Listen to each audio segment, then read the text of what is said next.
वेनी घोषाल के प्रवेश करते ही मुखर्जी महाशय के घर में एक अधेड़ उम्र की स्त्री दिखाई दी।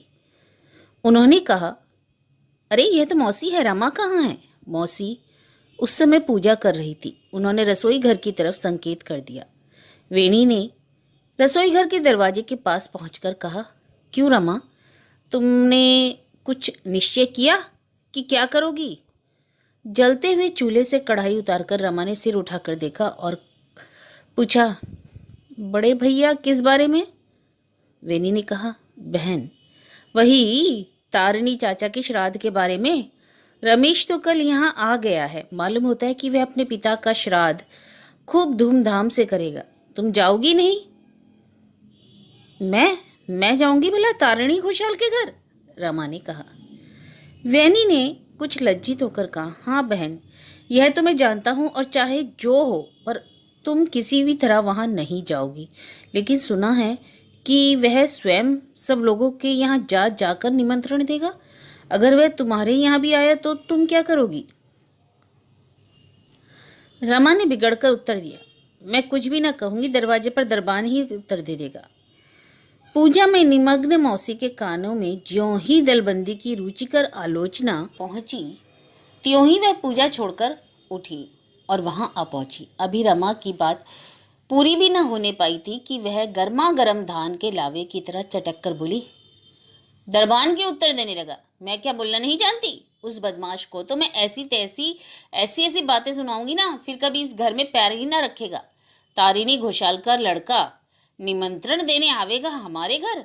वैनी घोषाल, मैं कोई बात भूली नहीं हूँ। तारिणी अपने इसी लड़के के साथ मेरी रमा का ब्याह करना चाहता था, तब हमारे यतीन्द्र का जन्म भी नहीं हुआ था।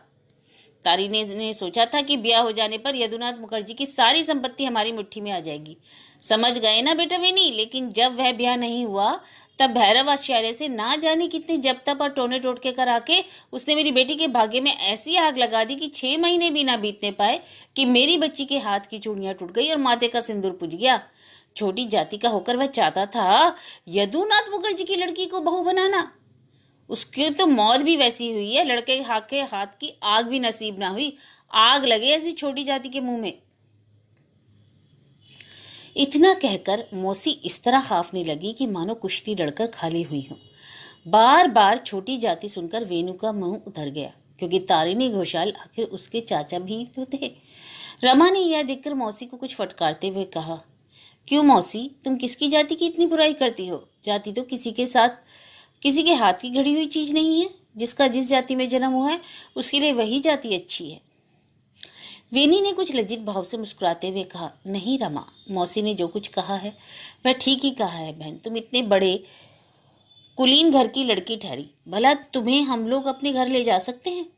छोटे चाचा का इस तरह की बात जबान पर लाना बेअदबी करना था, और जो टोने टोटके की बात कहती हो सो वह ठीक ही है। दुनिया का कोई काम ऐसा नहीं जो छोटे चाचा और यह साला भैरव आचार्य ना कर सकता हो। यही भैरव आजकल रमेश का मुरब्बी बना हुआ है। मौसी ने कहा, हाँ बहनी, यह तो समझी बुझी बात है। 10-12 बरस से तो देश में आया नहीं, आखिर इतने दिन तक था कहाँ?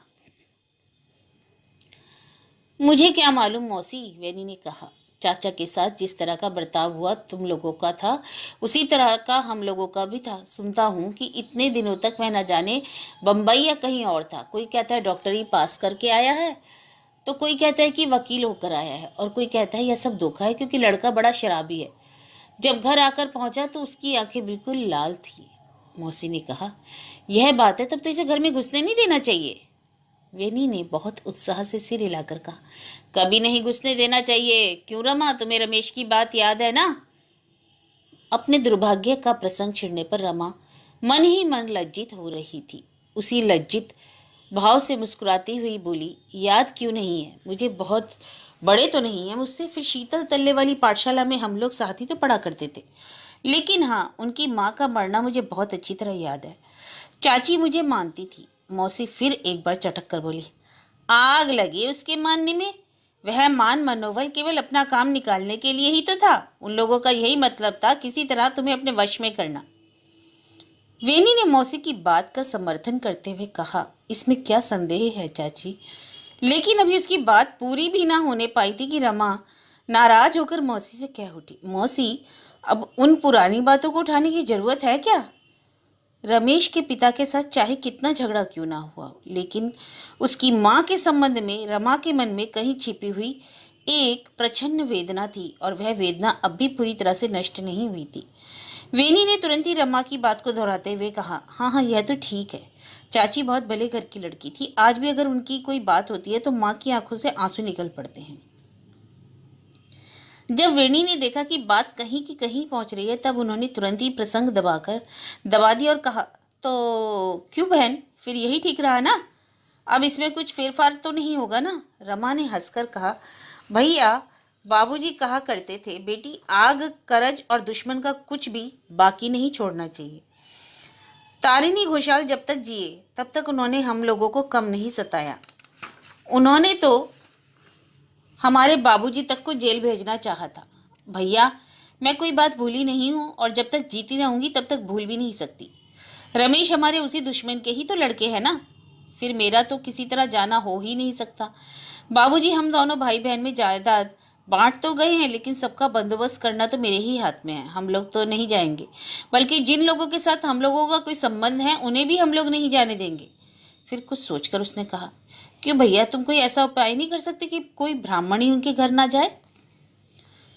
वेणी कुछ और आगे बढ़कर जरा धीमे स्वर में कहने लगे, बहन बस इसी बात की तो मैं चेष्टा कर रहा हूँ। यदि तुम मेरी सहायता करो तो फिर मुझे और किसी बात की चिंता नहीं। अगर मैं रमेश को इस कुआंपुर गांव से में ना भगा दूं तो मेरा नाम भी वेणी घोषाल नहीं, फिर रह जाऊंगा मैं और यह भैरव आचार्य। अब तारिणी घोषाल तो है नहीं, तब देखूंगा इसको कौन बचाता है। वही बचाएंगे रमेश घोषाल, रमा ने कहा। देखो बड़े भैया मैं कही देती हूँ, शहादत करने में यह भी बाज ना आवेंगे।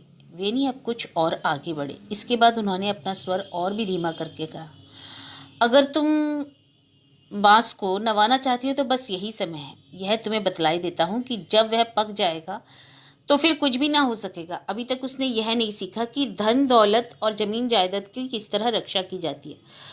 अगर अब इस बीच शत्रु को निर्मूल ना किया जाएगा तो फिर आगे चलकर कुछ ना हो सकेगा।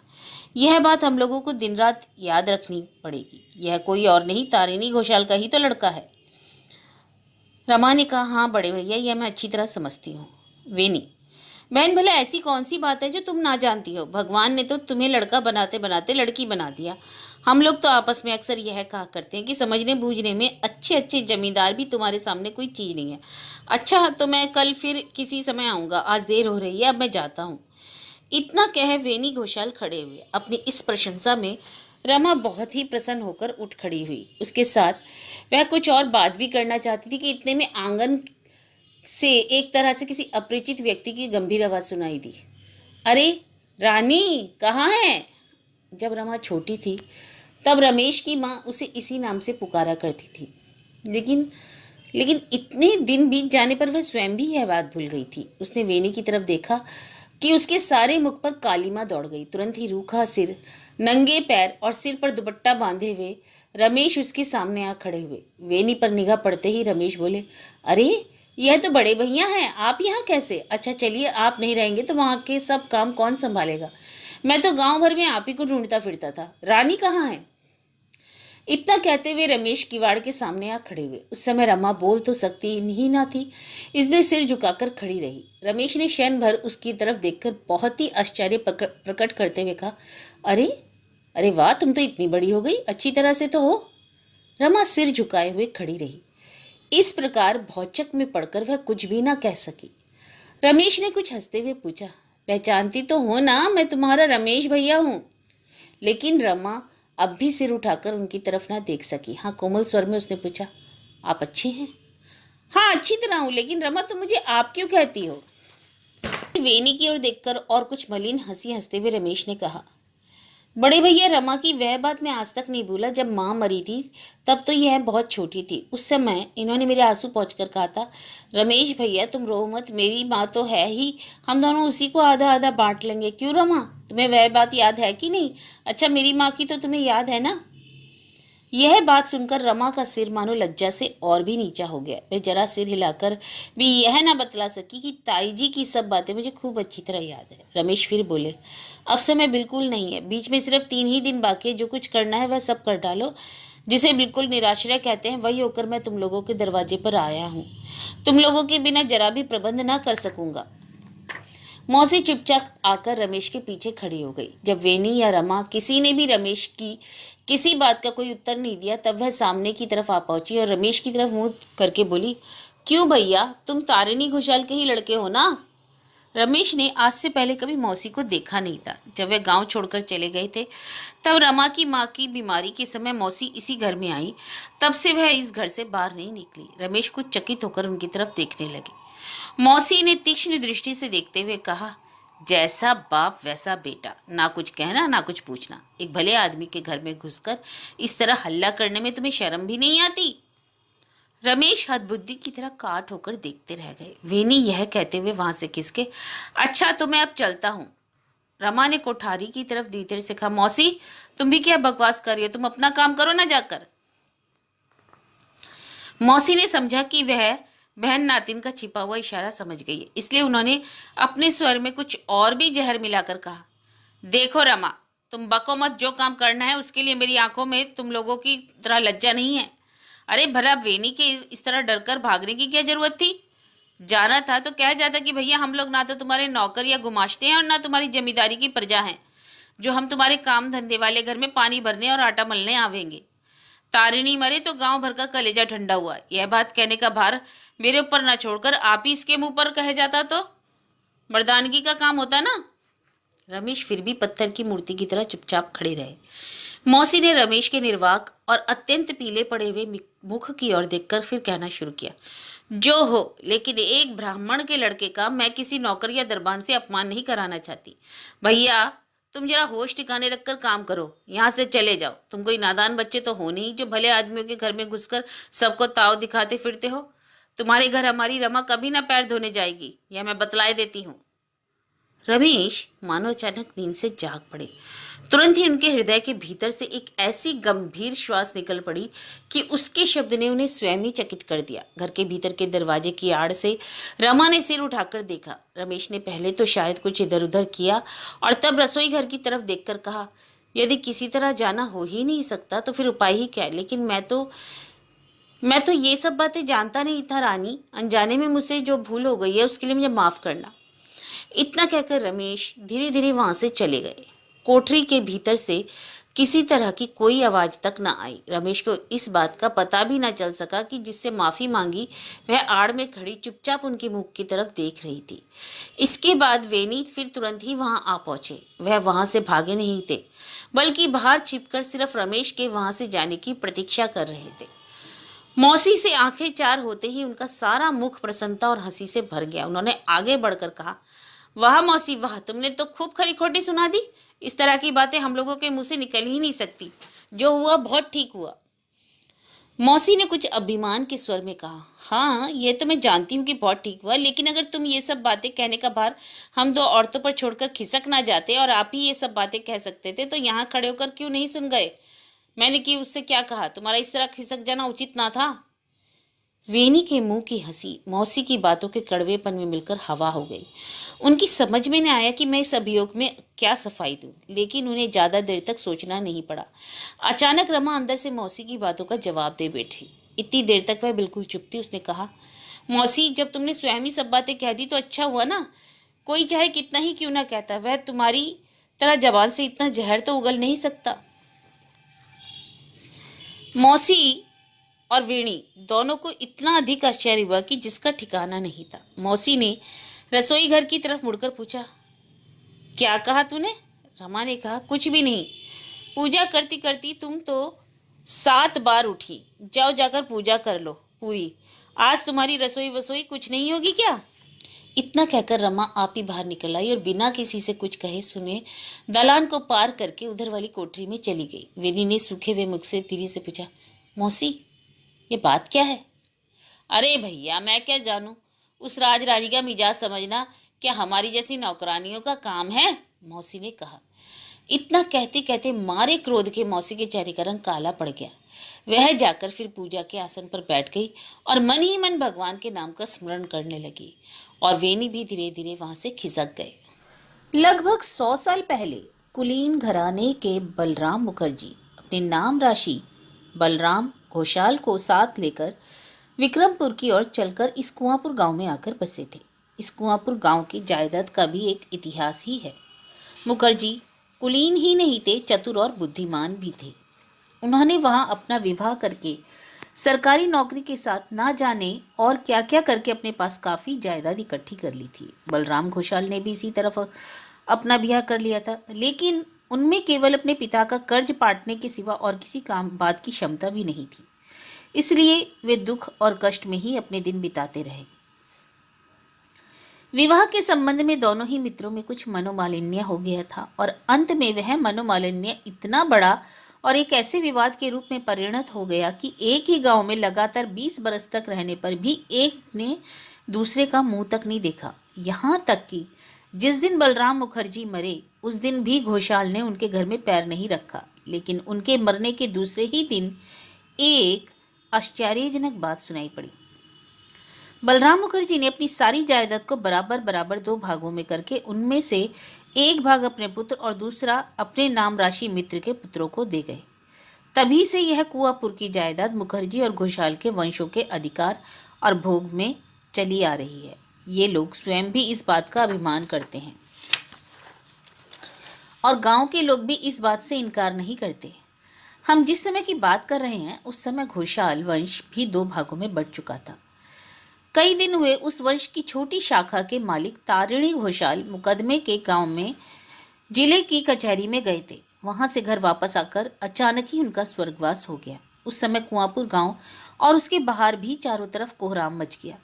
घोषाल वंश की शाखा के मालिक वेणी घोषाल अपने चाचा की मृत्यु से प्रसन्न हुए और मन ही मन निश्चिंतता का निश्वास निकालकर अपने घर लौट आए। फिर भीतर ही भीतर दलबंदी करके इस बात का प्रयत्न करने लगे कि चाचा के आगामी श्राद्ध के दिन विघ्न डाली जाए, जिससे श्राद्ध ठीक तरह से होने न पाए। इधर 10 वर्षों से चाचा और भतीजे ने एक दूसरे का मुंह तक न देखा था। 10 वर्ष पहले तारिणी की स्त्री के मर जाने से उनका घर सूना हो गया था। उस समय उन्होंने अपने पुत्र रमेश को उनके मामा के घर भेज दिया था और आप अपने घर के भीतर नौकर मजदूरों के साथ और बाहर मामले मुकदमों में लगे रहकर अपने दिन बिताते थे। रमेश को अपने पिता की मृत्यु का दुखद समाचार रुड़की कॉलेज में मिला और वे अपने पिता का अंतिम संस्कार संपन्न करने के लिए बहुत दिनों के बाद कल तीसरे पहर अपने सूने घर में आ पहुंचे। काम काज का समय है, बीच में सिर्फ 2 ही दिन रह गए हैं। बृहस्पतिवार को रमेश के पिता का श्राद्ध है। एक एक दो करके आसपास के गांव के बड़े बूढ़े आने लगे, लेकिन स्वयं कुआंपुर गांव का कोई आदमी नहीं आ रहा है। रमेश ने यह बात समझ ली और शायद यह भी समझ लिया कि अंत तक इस गांव से कोई आदमी हमारे घर नहीं आएगा। हाँ, केवल भैरव आचार्य और उनके घर के सब लोग आकर काम धंधे में शरीक हो रहे हैं। यद्यपि रमेश को यह आशा नहीं थी कि खुद हमारे गांव के ब्राह्मणों के चरणों की धूली हमारे घर आकर पड़ेगी, तो भी वे अपने यहाँ की पूरी व्यवस्था बड़े आदमियों की तरह कर रहे हैं। आज बहुत देर से रमेश अपने घर के भीतर ही काम में लगे हुए थे। जब वे किसी काम से बाहर गए तब उन्होंने देखा कि बाहर की बैठक में 2 वृद्ध भले आदमी बैठे हुए तम्बाकू पी रहे हैं।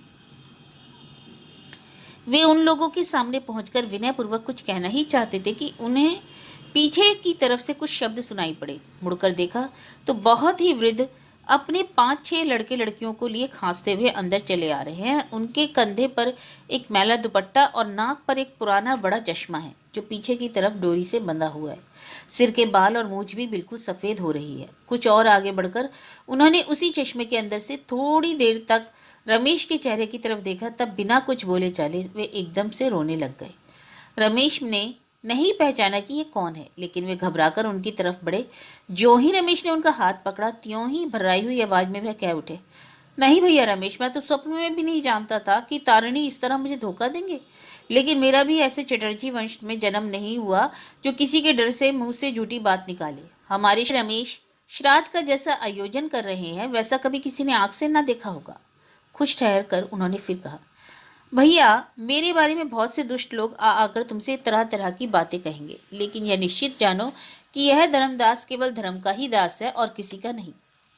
इतना कहकर वृद्ध ने गोविंद गांगुली के हाथ से हुक्का छीन लिया और उसका एक कष्ट खींचते हुए जोर से खांसना शुरू कर दिया।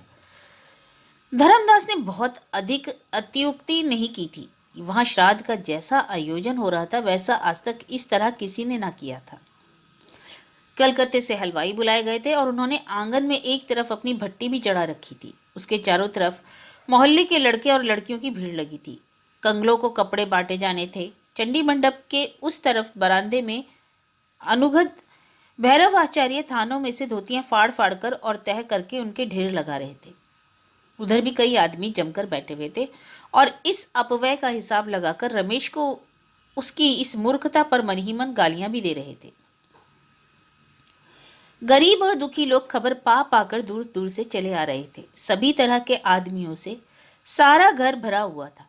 धर्मदास की बातों के उत्तर में रमेश संकुचित होकर नहीं नहीं के सिवा और भी कुछ कहना चाहते थे, लेकिन धर्मदास ने हाथ के इशारे से उन्हें रोककर धड़ाधड़ और भी ना जाने कितनी बातें कह डाली। लेकिन खांसी के जोर के कारण उन बातों का एक अक्षर भी किसी को समझ में न आया। गोविंद गांगुली जी धर्मदास के साथ ही आए हुए बहुत देर से बैठे हुए हुक्का पी रहे थे। उन्होंने धर्मदास को सुनाते हुए जल्दी जल्दी कहना शुरू किया। कल सवेरे समझे ना भैया धर्मदास, यहाँ आने के लिए जब मैं घर से निकला ही था कि लगे वे नहीं मुझे पुकारने, अरे ओ गोविंद चाचा जरा तमाकू तो पीते जाओ। पहले तो मैंने सोचा कि उसके पास जाने की जरूरत नहीं, फिर जी में आया कि जरा चलकर मन की था तो ले लेनी चाहिए। अरे भैया रमेश, तुम तो जानते हो कि वेनी ने क्या कहा। उसने कहा कि चाचा तुम तो रमेश की मदद करने के लिए खड़े हो गए हो, लेकिन मैं पूछता हूँ कि क्या और सब लोग भी खाएंगे पिएंगे। अरे भला मैं क्यों छोड़ने लगा, तुम बड़े आदमी हो तो हुआ करो, हमारे रमेश भी किसी से कम नहीं है।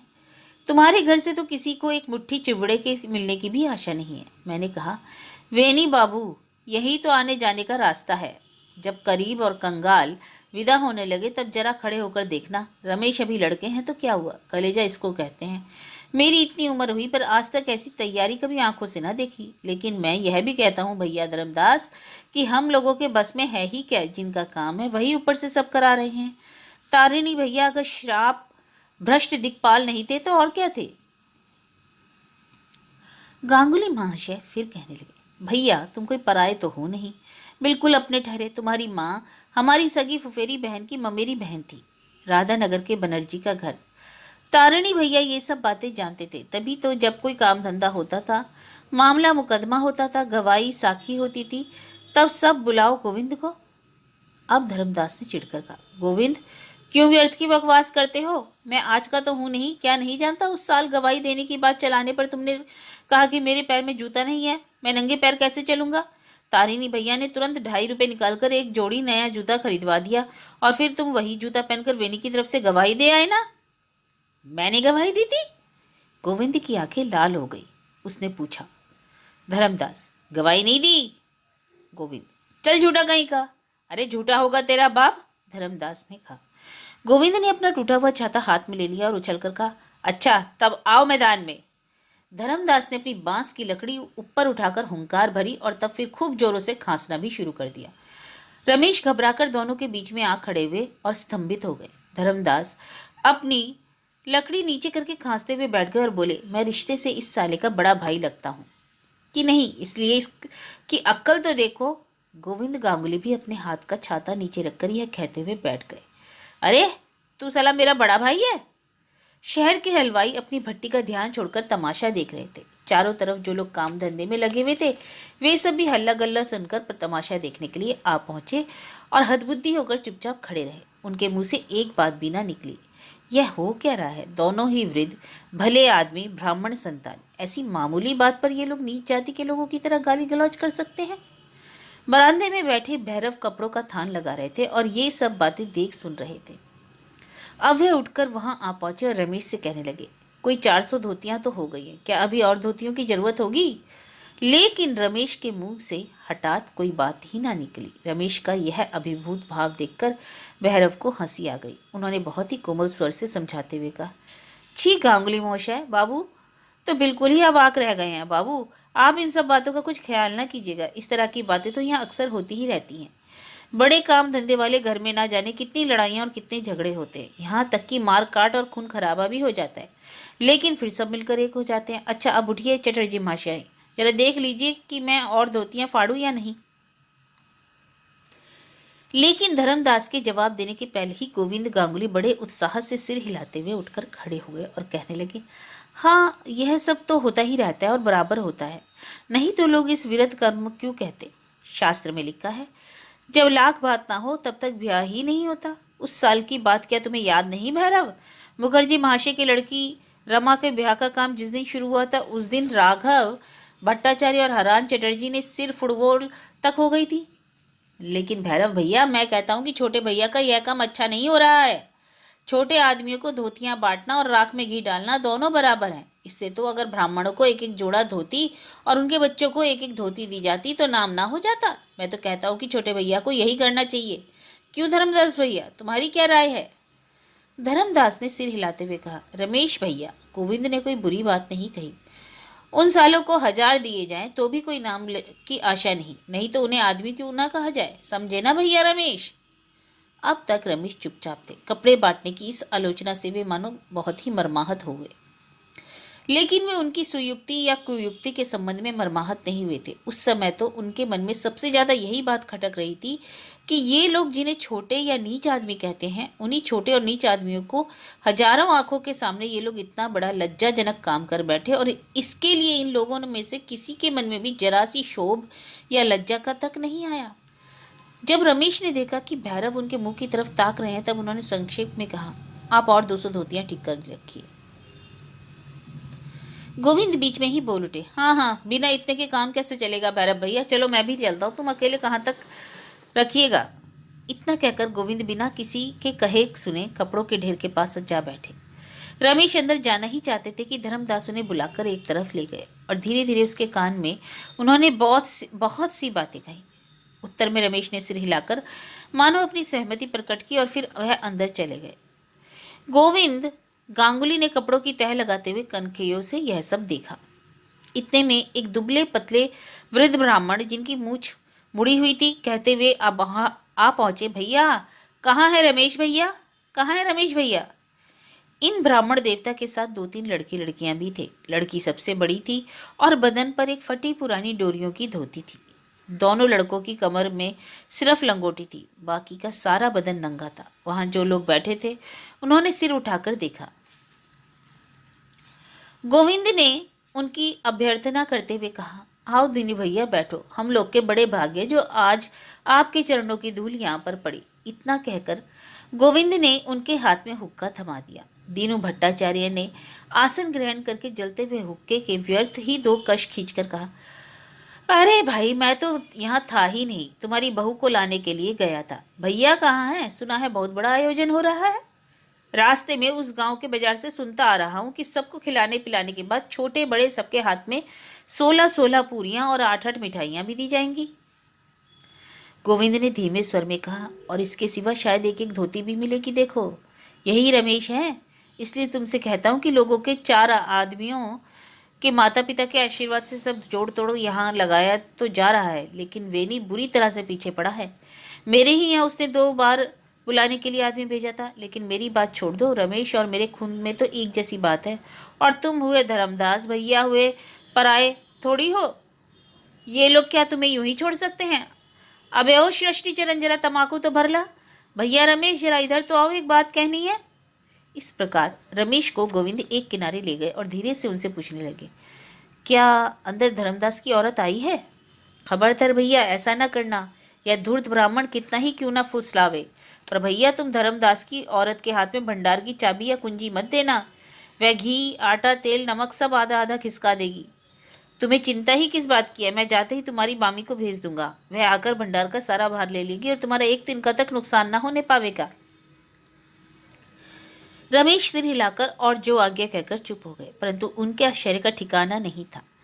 धर्मदास ने बहुत ही गुप्त रूप से कहा था कि भंडार का भार लेने के लिए मैं अपनी स्त्री को भेज दूंगा, लेकिन गोविंद ने यह बात कैसे भांप ली कि धर्मदास ने यही बात कही थी। 2 नंगे लड़के दौड़े हुए आए और दीनू भैया की कंधे पर लटक कर कहने लगे, बाबा हम संदेश खाएंगे। इतने में और 3-4 लड़के लड़कियां रोते हुए यहाँ आ पहुंचे और बाबा हम भी खाएंगे कहकर धर्मदास के चारों ओर घेर कर खड़े हो गए।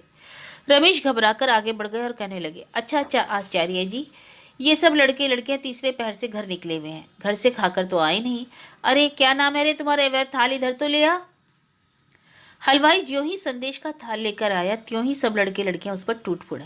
उन्होंने किसी को संदेश बांटने का अवकाश ही ना दिया और सारा लूट कर खा गए। उन्हें खाते देखकर पास बैठे बूढ़ों के मुंह में भी पानी आ गया। तब दीनू ने संदेश चखने के लिए मांगे। इतने में रमेश ने पुकार कर कहा, षष्ठीचरण अंदर से और मिठाइयाँ लेते आना। मालिक की आज्ञा होते ही भीतर से कई थाली मिठाई और पानी के गिलास आ गए और देखते ही देखते उस बड़े थाल की भी आधी मिठाई उन तीनों बूढ़े और ब्राह्मणों ने जलपान में ही खत्म कर डाली। दीनानाथ ने तारीफ करते हुए कहा, हाँ ये हुए ना कलकत्ते के कारीगर, क्यों धर्मदास भैया। दीनानाथ ने विस्मित होकर रमेश की मुंह की ओर देख कर कहा, खीर मोहन में भी है। कहाँ है भैया, वह तो तुमने निकाला ही नहीं। राखाल किसी काम से बाहर जा रहा था। रमेश ने उसे भीतर बुलाकर कहा, भीतर शायद आचार्य जी हैं राखाल, जरा जाकर उनसे कहो तो कुछ खीर मोहन लेते आवे।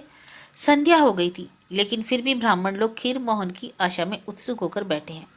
थोड़ी देर में राखाल लौट आया और बोला, भैया भंडार का ताला नहीं खुलेगा। जाओ जाकर कहो मैं मंगवा रहा हूँ। गोविंद गांगुली ने रमेश की नाराजगी देखकर आंख नचाते हुए कहा, दीनू भैया देखो भैरव की बुद्धि, मालूम होता है कि माँ से भी ज्यादा मौसी को दर्द है, इसलिए तो मैं कहता हूँ। लेकिन उसकी बात बिना सुने ही राखाल ने कहा, आचार्य जी क्या करें, उस घर में से मालकिन ने आकर भंडार घर बंद कर दिया है। मालकिन? कौन मालकिन? धर्मदास और गोविंद दोनों ही चौंक पड़े और बोले। रमेश ने चकित होकर पूछा, क्या ताई जी आई हैं? राखाल ने कहा, जी हाँ, उन्होंने आते ही छोटे और बड़े दोनों भंडारों का ताला बंद कर दिया। मारे आश्चर्य और आनंद के रमेश के मुंह से अब कोई बात ना निकली। वे जल्दी से उठकर भीतर चले गए। ताई जी, आवाज सुनते ही विश्वेश्वरी भंडार घर से बाहर निकल आई। यदि वेनी को देखकर अंदाजा लगाया जाए तो उनकी माता की आयु लगभग 50 वर्ष से कम न होनी चाहिए, लेकिन यूं देखने पर वे किसी तरह 40 वर्ष से अधिक ही नहीं जान पड़ती थी। रमेश टकटकी लगाकर उनकी तरफ देखते रहे। आज भी उनका वही कच्चे सोने सा रंग है। किसी समय इस तरफ उनके जिस रूप की बहुत प्रसिद्धि थी, उनका वह अनित्य सौंदर्य आज भी उनके सांचे के ढले हुए और हष्ट पुष्ट शरीर को छोड़कर जा नहीं सका था। उनके सिर के बाल कटे हुए और छोटे छोटे थे, जिनकी कुछ लटें बल खाकर माथे पर आ पड़ी थी। चिबुक, कपोल, अधर, ललाट सभी अंग मानो किसी कुशल कारीगर के बहुत ही यत्न और साधन के फल थे। और सबसे बढ़कर उनका दोनों आंखों की दृष्टि। थोड़ी देर उनकी तरफ देखते रहने से मानो सारा अंतःकरण मोह से भर जाता था।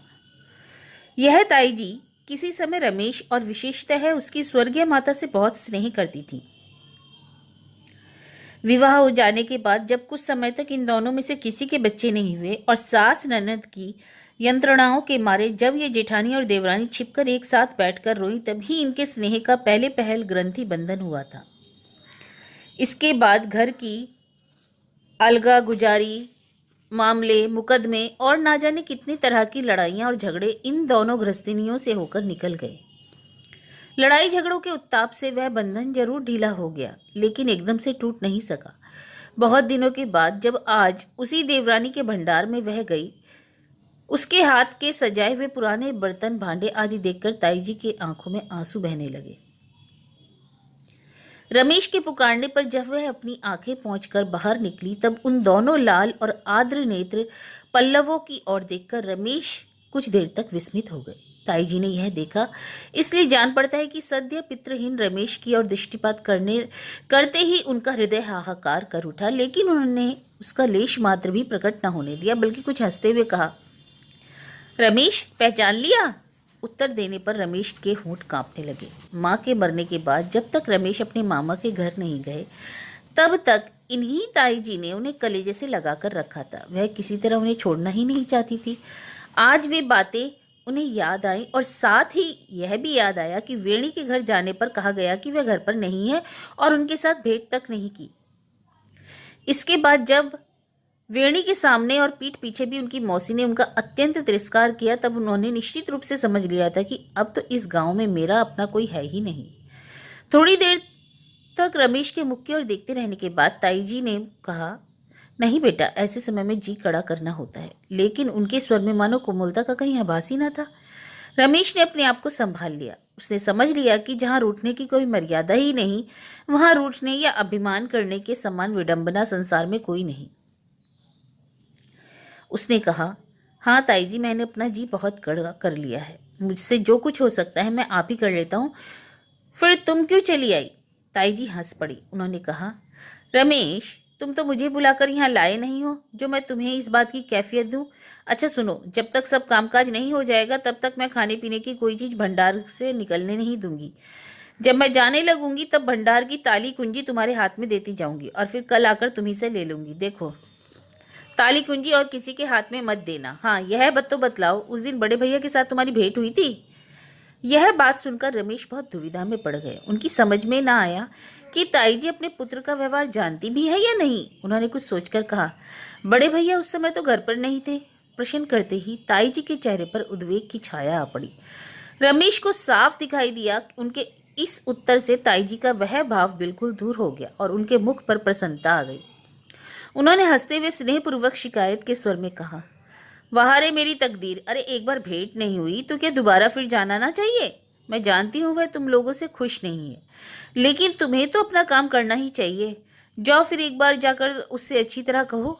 वह तुम्हारा बड़ा भाई है, उसके लिए उसके सामने दबने में तुम्हें कोई लज्जा नहीं है। और तिस पर बेटा, यह आदमी के लिए ऐसा बुरा समय है कि इसमें सभी लोगों के हाथ पर जोड़कर उनसे झगड़ा मिटा लेने में कोई भी हर्ज नहीं है। एक बार फिर जाओ। इस समय मैं समझती हूँ कि वह घर पर ही होगा। रमेश चुप रहे। ताई जी के इतना अधिक आग्रह करने के कारण भी स्पष्ट रूप से उन्होंने नहीं समझा, इसलिए उनके मन का संदेह भी दूर नहीं हुआ। विश्वेश्वरी ने कुछ और आगे खिसक कर कोमल स्वर में कहा, बाहर जो लोग बैठे हैं उन्हें मैं तुमसे ज्यादा जानती हूँ। तुम उन लोगों की बातें मत सुनना। आओ चलो, तुम जरा मेरे साथ अपने बड़े भैया के पास चलो। रमेश ने सिर हिलाकर कहा, नहीं ताई जी, यह मुझसे ना होगा। बाहर जो लोग बैठे हैं वे चाहे जैसे भी हों, पर इस समय तो मेरे लिए वही सबसे ज्यादा अपने हैं। रमेश अभी और भी कुछ कहना चाहते थे, लेकिन ताई जी के मुख की ओर देखकर उन्हें आश्चर्य हुआ और वे चुप हो गए। उन्हें ऐसा जान पड़ा कि ताई जी का मुख चारों तरफ फैली हुई संध्या से कहीं बढ़कर मलिन हो गया है। थोड़ी देर बाद ताई जी ने संतोष की सांस लेकर कहा, अच्छा ऐसा ही सही, जब तुम्हारा किसी तरह उसके पास जाना तो हो ही नहीं सकता, फिर इस बारे में कुछ कहना ही व्यर्थ है। लेकिन फिर भी बेटा, तुम किसी बात की चिंता मत करना। तुम्हारा कोई काम रुका नहीं रहेगा। मैं कल सवेरे ही आ जाऊंगी।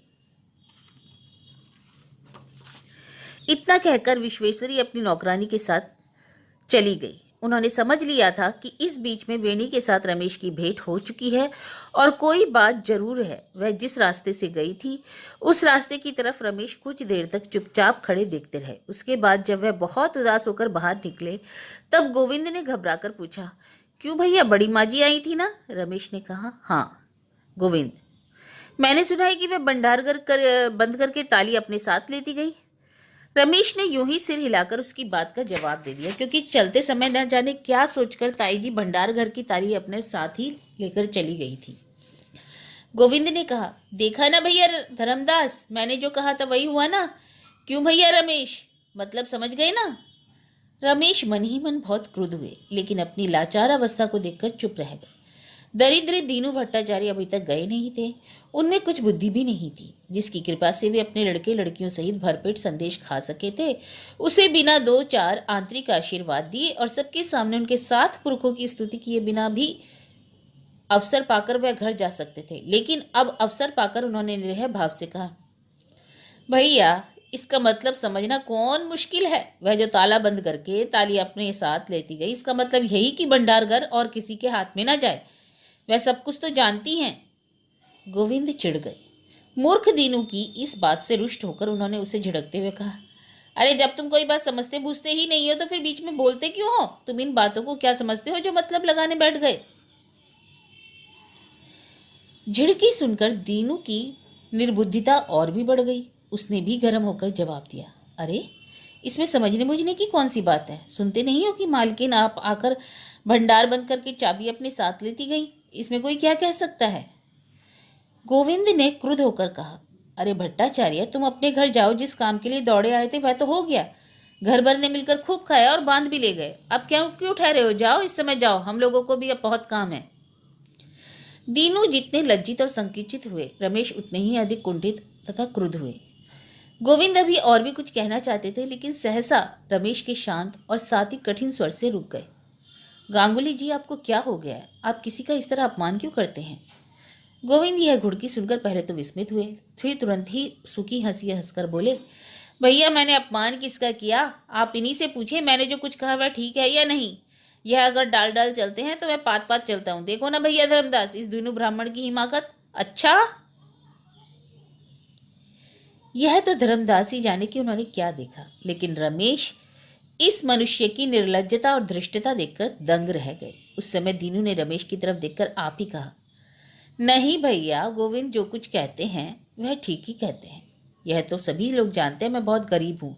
इन लोगों की तरह मेरे पास जमीन या खेत कुछ नहीं है। किसी तरह मांग मांग कर अपना पेट भरता और दिन काटता हूँ। भगवान ने मुझे इतना सामर्थ्य तो दिया ही नहीं कि मैं अपने बच्चों को कोई अच्छी चीज़ खिला सकूँ। इसलिए जब बड़े आदमियों के घर कोई कामकाज होता है तब ये बच्चे खा पी लेते हैं। भैया जी, आप इस बात का ख्याल ना करें। जब तारिणी भैया जीते थे तब हम लोगों को खिलाना पिलाना उन्हें बहुत अच्छा लगता था। इसलिए भैया मैं आपसे निश्चय कहता हूँ कि हम लोगों ने जो जी भरकर खा लिया है, इसे ऊपर से देखकर वह प्रसन्न ही हुए हैं।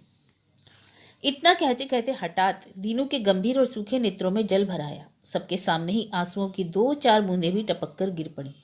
रमेश ने मुंह फेर लिया। दीनू ने अपने मैले और कई जगह से फटे हुए दुपट्टे से अपनी आंखें पोंछते हुए कहा, भैया केवल मैं ही नहीं, यहाँ मेरे जैसे जितने गरीब हैं उनमें से कोई भी कभी तारिणी भैया के आगे हाथ फैलाकर खाली नहीं लौटा। भला ये सब बातें कौन जानेगा? वे दाहिने हाथ से जो दान करते थे उसका पता उनके बाएं हाथ को भी नहीं लगने पाता था। लेकिन अब मैं आपको बहुत तंग नहीं करूँगा। उठ बेटी मुनिया, बेटा हरिधन, चलो घर चलें, अब फिर कल सवेरे आवेंगे। भैया रमेश, मैं और क्या कहूँ, यही कहता हूँ कि अपने पिता की तरह बनो और जुग जुग जियो।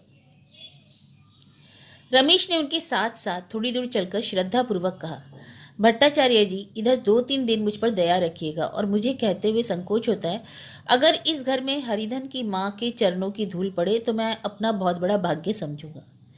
भट्टाचार्य ने गदगद होकर अपने दोनों हाथों से रमेश के दोनों हाथ पकड़ लिए और रोते हुए कहा, भैया रमेश, मैं बहुत गरीब और दुखिया हूँ। तुम जो मुझसे इस तरह बातें कहते हो तो मैं मारे लज्जा के मरा जाता हूँ। अपने लड़के लड़कियों को साथ लेकर वृद्ध ब्राह्मण धीरे धीरे चला गया। रमेश भी लौट आए। गांगुली जी ने उन्होंने जो एक बड़ी बात कही थी उसको सोचकर वह कुछ कहने की चेष्टा में ही थे कि उन्हें रोककर गोविंद ने कहा, भैया रमेश, यह तो हमारा अपना ही काम है। यदि तुम ना भी पूछते तो भी हम लोगों को स्वयं ही यहाँ आकर कामकाज करने पड़ते, इसलिए तो मैं आया हूँ। धर्मदास और मैं दोनों भाई तुम्हारे बुलाने की प्रतीक्षा ही ना करते। धर्मदास अभी अभी तमाकू पीकर खांस रहे थे। वे अपनी लाठी के सहारे उठकर खड़े हो गए और खांसते खांसते बोले, भैया रमेश सुनो, मैं वेनी घोषाल नहीं हूँ। हम लोगों की पैदाइश का ठोर ठिकाना है, उसका नहीं पता, समझे कि नहीं? धर्मदास के इस कुत्सित बात से रमेश चौंक पड़े, लेकिन उन्होंने क्रोध नहीं किया।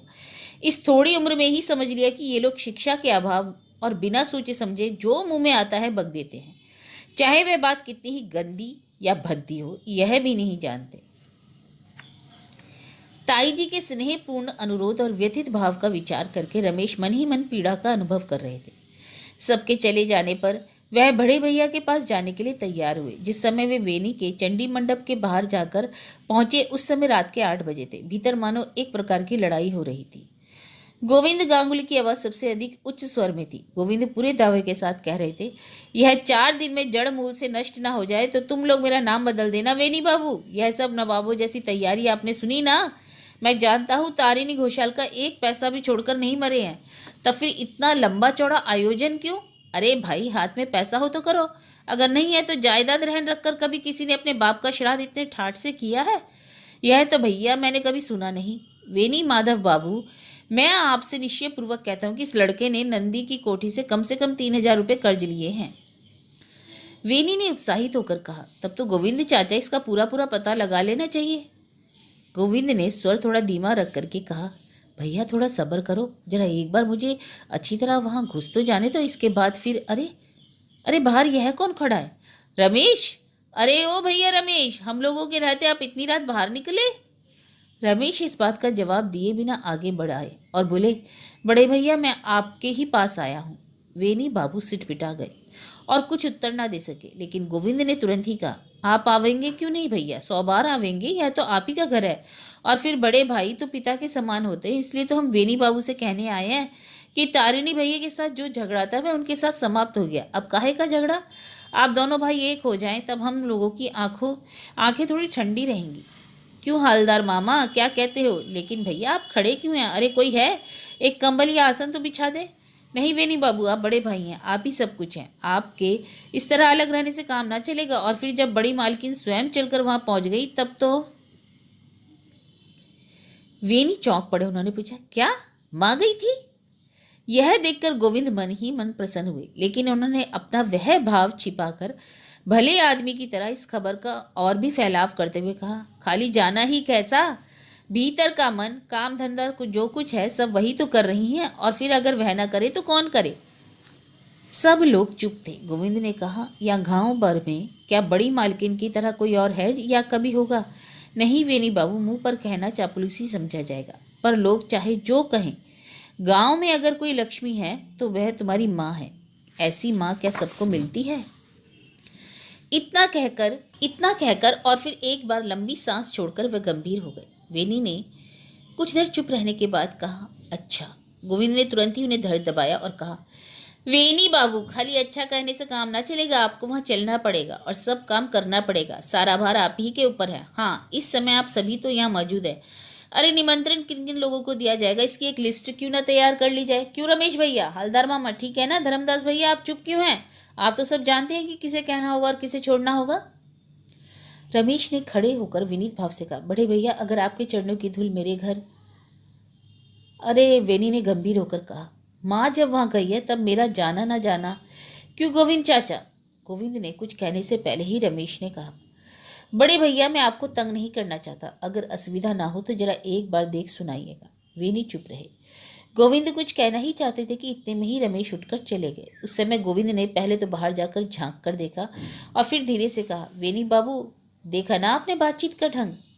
वेनी कुछ सोच रहे थे, इसलिए उन्होंने कोई उत्तर नहीं दिया। रास्ते में आते समय गोविंद की बातों पर विचार करके रमेश का मन घृणा से भर गया। आधी दूर जाने के बाद वह लौट पड़े और फिर वेनी घोषाल के घर के भीतर जा पहुंचे। उस समय चंडी मंडप में खूब जोरों से वाद विवाद चल रहा था, खूब शोर मच रहा था, लेकिन इसे सुनने की भी उनकी इच्छा नहीं हुई। उन्होंने सीधे भीतर पहुंचकर पुकारा, ताई जी।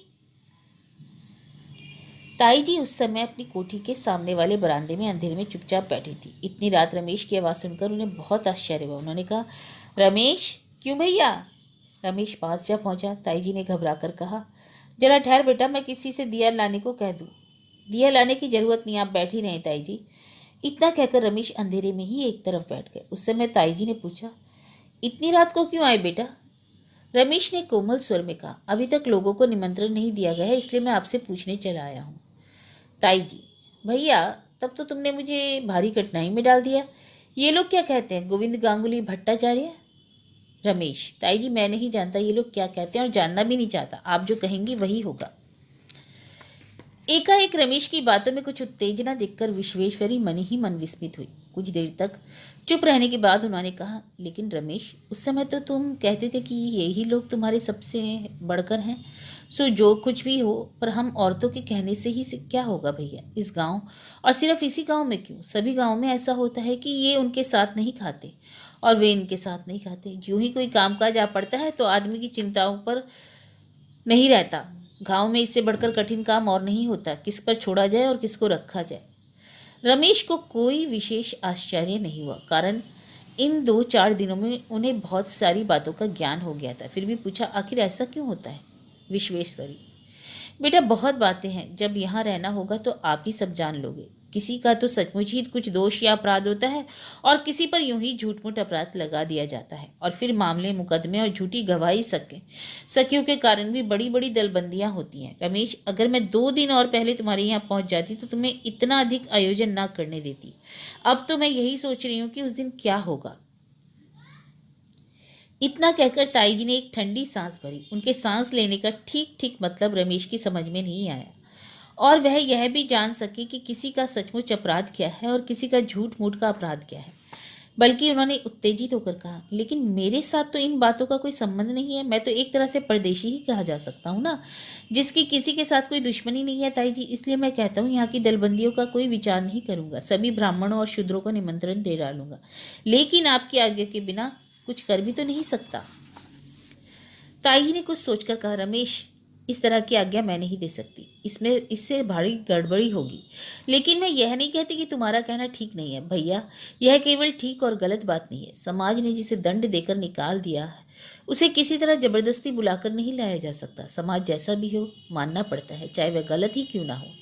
रमेश, इस तरह से तो कोई कभी काम नहीं चल सकता।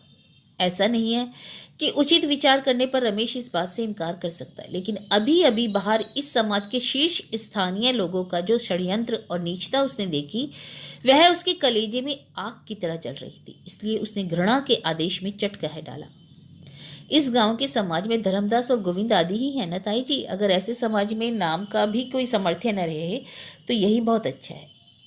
ताई जी ने रमेश की उत्तेजना देखी, फिर शांत भाव से कहा, रमेश, केवल यही लोग नहीं है बल्कि तुम्हारे बड़े भाई वेनीस भी इस समाज के कर्ता धर्ता है। रमेश चुप रहे।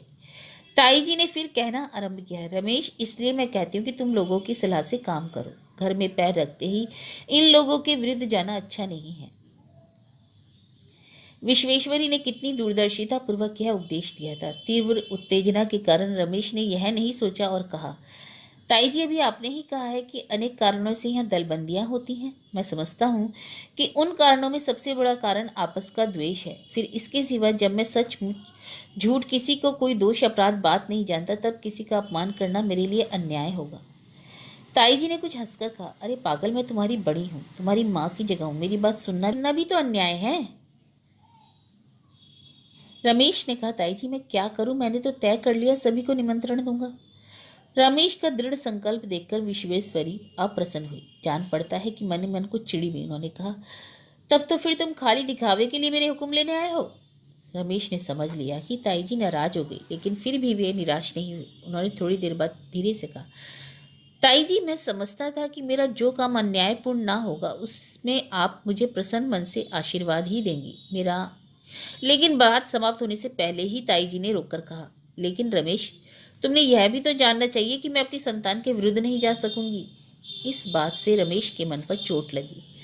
कारण मुंह से वह चाहे जो कहे, लेकिन ना जाने कैसे कल से ही उनका समस्त अंतःकरण ताई जी के निकट संतान का ही दावा करने लगा था। लेकिन अब उन्होंने देखा कि इस दावे से बहुत ऊंचाई पर स्वयं उनकी संतान का दावा जगह बनाए बैठा है। तब वे थोड़ी देर तक चुप रहने के बाद उठकर खड़े हो गए और दबे हुए और रूठने के स्वर में बोले, ताई जी, कल तक तो यही समझता था और इसलिए मैंने आपसे कहा था कि मुझसे जो कुछ हो सकेगा वह मैं आप ही अकेला कर लूँगा। आप आने का कष्ट ना करें। यह तक कि आपको बुलाने का साहस भी मुझसे नहीं हुआ था। रमेश का यह रूठना ताई जी से छिपा ना रहा, लेकिन उन्होंने कोई उत्तर ना दिया। वे अंधेरे में चुपचाप बैठी रहीं। थोड़ी देर बाद जब रमेश जाने का विचार करने लगे तब बोली, तो फिर बेटा जरा ठहर जाओ, मैं तुम्हारे भंडार की चाबी ला दूँ। इतना कहकर ताई जी उठी और भीतर से चाबी लाकर रमेश के आगे फेंक दी। रमेश पहले तो कुछ देर तक बिल्कुल चुपचाप खड़े रहे, फिर एक गहरी सांस लेकर चाबी उठा ली और धीरे धीरे वहां से चल दिए। अभी कुछ ही घंटों पहले उन्होंने मन ही मन कहा था, अब मुझे किसी बात का भय नहीं है, मेरी ताई जी तो है। लेकिन अभी एक रात भी नहीं बीतने पाई थी कि फिर लंबी सांस छोड़कर कहना पड़ा, मेरा कोई नहीं है, अब ताई जी ने भी मुझे त्याग दिया। बाहर अभी अभी श्राद्ध का कार्य समाप्त हुआ है। अपने आसन से उठकर रमेश अभ्यागतों से परिचित होने का प्रयत्न कर रहे हैं। भीतर भोजन के लिए पत्तलों बिछाने का प्रबंध हो रहा है। उसी समय कुछ हल्ला गुल्ला और चीख पुकार सुनकर रमेश घबराए हुए भीतर पहुंचे। उनके साथ साथ और भी बहुत से लोग पहुंच गए। रसोई घर के दरवाजे के एक तरफ 25-26 बरस की एक विधवा सिट पिटाई मुंह फेरे हुए खड़ी है और उसके पास ही एक अधेड़ आयु वाली स्त्री मारे क्रोध से अपना मुंह और आंखें लाल किए हुए चिल्ला चिल्ला कर गालियां दे रही है।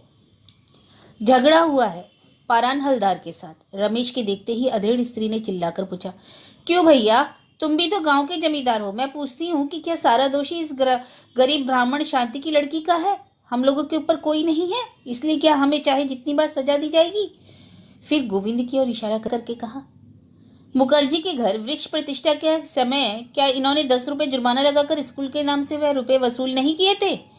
गांव की शीतला पूजा के लिए क्या 2 जोड़ी बकरों का दाम हमसे इन्होंने नहीं रखवा लिया था? अब फिर क्यों ये लोग एक ही बात पर बार बार उठाकर झगड़ा खड़ा करते हैं? रमेश कुछ भी न समझ सके कि मामला क्या है। गोविंद गांगुली जो अभी तक मौजूद थे मीमांसा करने के लिए उठ खड़े हुए। उन्होंने पहले रमेश की और फिर उस अधेड़ आयु वाली स्त्री की तरफ देखकर कहा, शांति मौसी, जब तुमने मेरा नाम लिया है तब मैं सच ही कहूंगा, तुम्हारी लड़की का प्रायश्चित भी हो चुका और सामाजिक जुर्माना भी।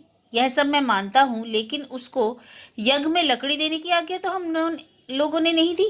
अगर वह मर जाए तो उसे शमशान घाट तक ले जाने के लिए हम लोग कंधा जरूर लगवाएंगे, लेकिन शांति मौसी चिल्लाकर बोली, जब तुम्हारी लड़की मरे तब उसे कंधा लगाकर शमशान पहुंचाने आना भैया।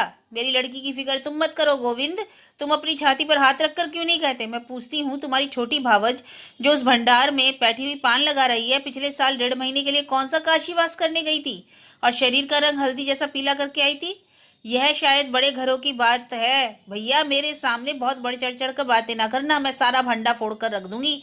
मैंने भी बाल बच्चे पेट में रखे हैं, सब पहचानती हूँ। हम लोगों की आंखों में कोई धूल नहीं झोंक सकता। गोविंद मारे क्रोध के पागल होकर झपटे, अरे ओ सुन। लेकिन शांति मौसी जरा भी न डरी, बल्कि एक कदम और आगे बढ़ाकर हाथ मुंह नचाती हुई बोली, अरे तुम क्या मारोगे? मैं कहे देती हूँ कि जो ब्राह्मणी के मुंह लगोगे ना तो एक चोर का पता लगाने में सारे गांव का उजाड़ हो जाने की जैसी बात होगी। मेरी लड़की ने रसोई घर के भीतर पैर तो रखा ही नहीं था कि हालदार उसका जानबूझकर अपमान कर बैठे। क्या उसकी समधिन की जुल्हाई के साथ बदनामी नहीं हुई थी? मैं कोई आज की तो हूं नहीं, अभी और कुछ भेद की बातें कहूं या इतने से ही काम चल जाएगा? रमेश को तो काट मार गया। भैरवाचार्य घबराकर और उसका हाथ पकड़कर विनयपूर्वक बोले, अरे मौसी बस करो, जरूरत नहीं है, उठो बेटी सुकुमारी उठो, चलो मेरे साथ उस कमरे में जाकर बैठना। उधर पारण हलदार ने दुपट्टा उठाकर कंधे पर रखा और खड़े होकर कहा, जब तक यह खनगी इस घर से बाहर नहीं निकाल दी जाएगी तब तक मैं यहाँ पानी नहीं पीऊंगा। कालीचरण, तुम यदि अपने मामा को चाहते हो तो उठ जाओ। वैनी घोषाल ने तो तभी कह दिया था कि मामा जी वहां मत जाना। अगर मैं जानता था कि यहाँ इस तरह की खनगी औरतें इकट्ठी होंगी तो और बखेड़ा करेंगी तो मैं अपनी जाति और धर्म को गंवाने के लिए कभी इस घर में पैर न रखता। उठ काली, चलो उठो। मामा के बार बार कहने पर भी कालीचरण सिर नीचा किए चुपचाप बैठा रहा। वह पाट का व्यापार करता है। कोई 4 साल पहले कलकत्ते का रहने वाला एक बहुत प्रतिष्ठित ग्राहक उसकी छोटी विधवा बहन को भगा ले गया था। यह बात किसी से छिपी नहीं थी। पहले तो कुछ दिनों तक यह कहकर बात छिपाई गई थी कि वह अपनी ससुराल गई है और फिर वहां से तीर्थ यात्रा करने चली गई, आदि आदि। कालीचरण इसी डर से सिर नहीं उठाता था कि कहीं यह भेद इतने दिनों बाद फिर सब लोगों के सामने न खुलने लगे। लेकिन गोविंद के दिल में जो आग लगी थी वह जरा भी कम नहीं हुई। वह फिर उठकर खड़े हो गए और जोर जोर से चिल्लाकर कहने लगे, चाहे कुछ भी कोई क्यों ना कहे, यहाँ के चौधरी हैं वैनी घोषाल, पारण हलदार और मुखर्जी की लड़की। हम लोग उन्हें किसी तरह नहीं छोड़ सकते और जब तक रमेश भैया इस बात का जवाब नहीं देंगे कि उन्होंने बिरादरी की मंजूरी के बिना इन दोनों बदमाशों औरतों को क्यों घर में आने दिया, तब तक हम में से कोई यहाँ का पानी तक ना पिएगा। यह देखते देखते और भी कई आदमी कंधे पर दुपट्टा रखकर खड़े हो गए। सब लोग देहाती थे और सामाजिक व्यवहार में किस समय कौन सी चाल सबसे अधिक लाभदायक होती है इस बात को खूब समझते थे। निमंत्रित ब्राह्मण लोगों में से जिसके मन में जो आया वही कहने लगा। भैरव और दीनू भट्टाचार्य तो बिल्कुल रुआंसे हो गए। वे कभी तो शांति मौसी और उसकी लड़की और कभी गांगुली और हलदार के हाथ पैर पकड़ने की कोशिश करने लगे। चारों तरफ से इस अनुष्ठान के बिल्कुल भंग होने के लक्षण दिखाई देने लगे, लेकिन रमेश एक भी शब्द ना कह सके। एक तो भूख प्यास से उनकी हालत यूं ही खराब हो रही थी, इस पर अचानक यह अनहोनी बात हो गई। उनका रंग पीला पड़ गया और वे हदबुद्धि की तरह बिल्कुल चुप होकर खड़े खड़े देखने लगे। इतने में आवाज आई, रमेश। अचानक पल भर में ही लोगों की निगाह विश्वेश्वरी के मुख पर जा पड़ी। वह भंडार के घर से बाहर निकलकर दरवाजे के सामने आ खड़ी हुई। उनके सिर पर आंचल तो था लेकिन चेहरा पूरी तरह ढका हुआ नहीं था।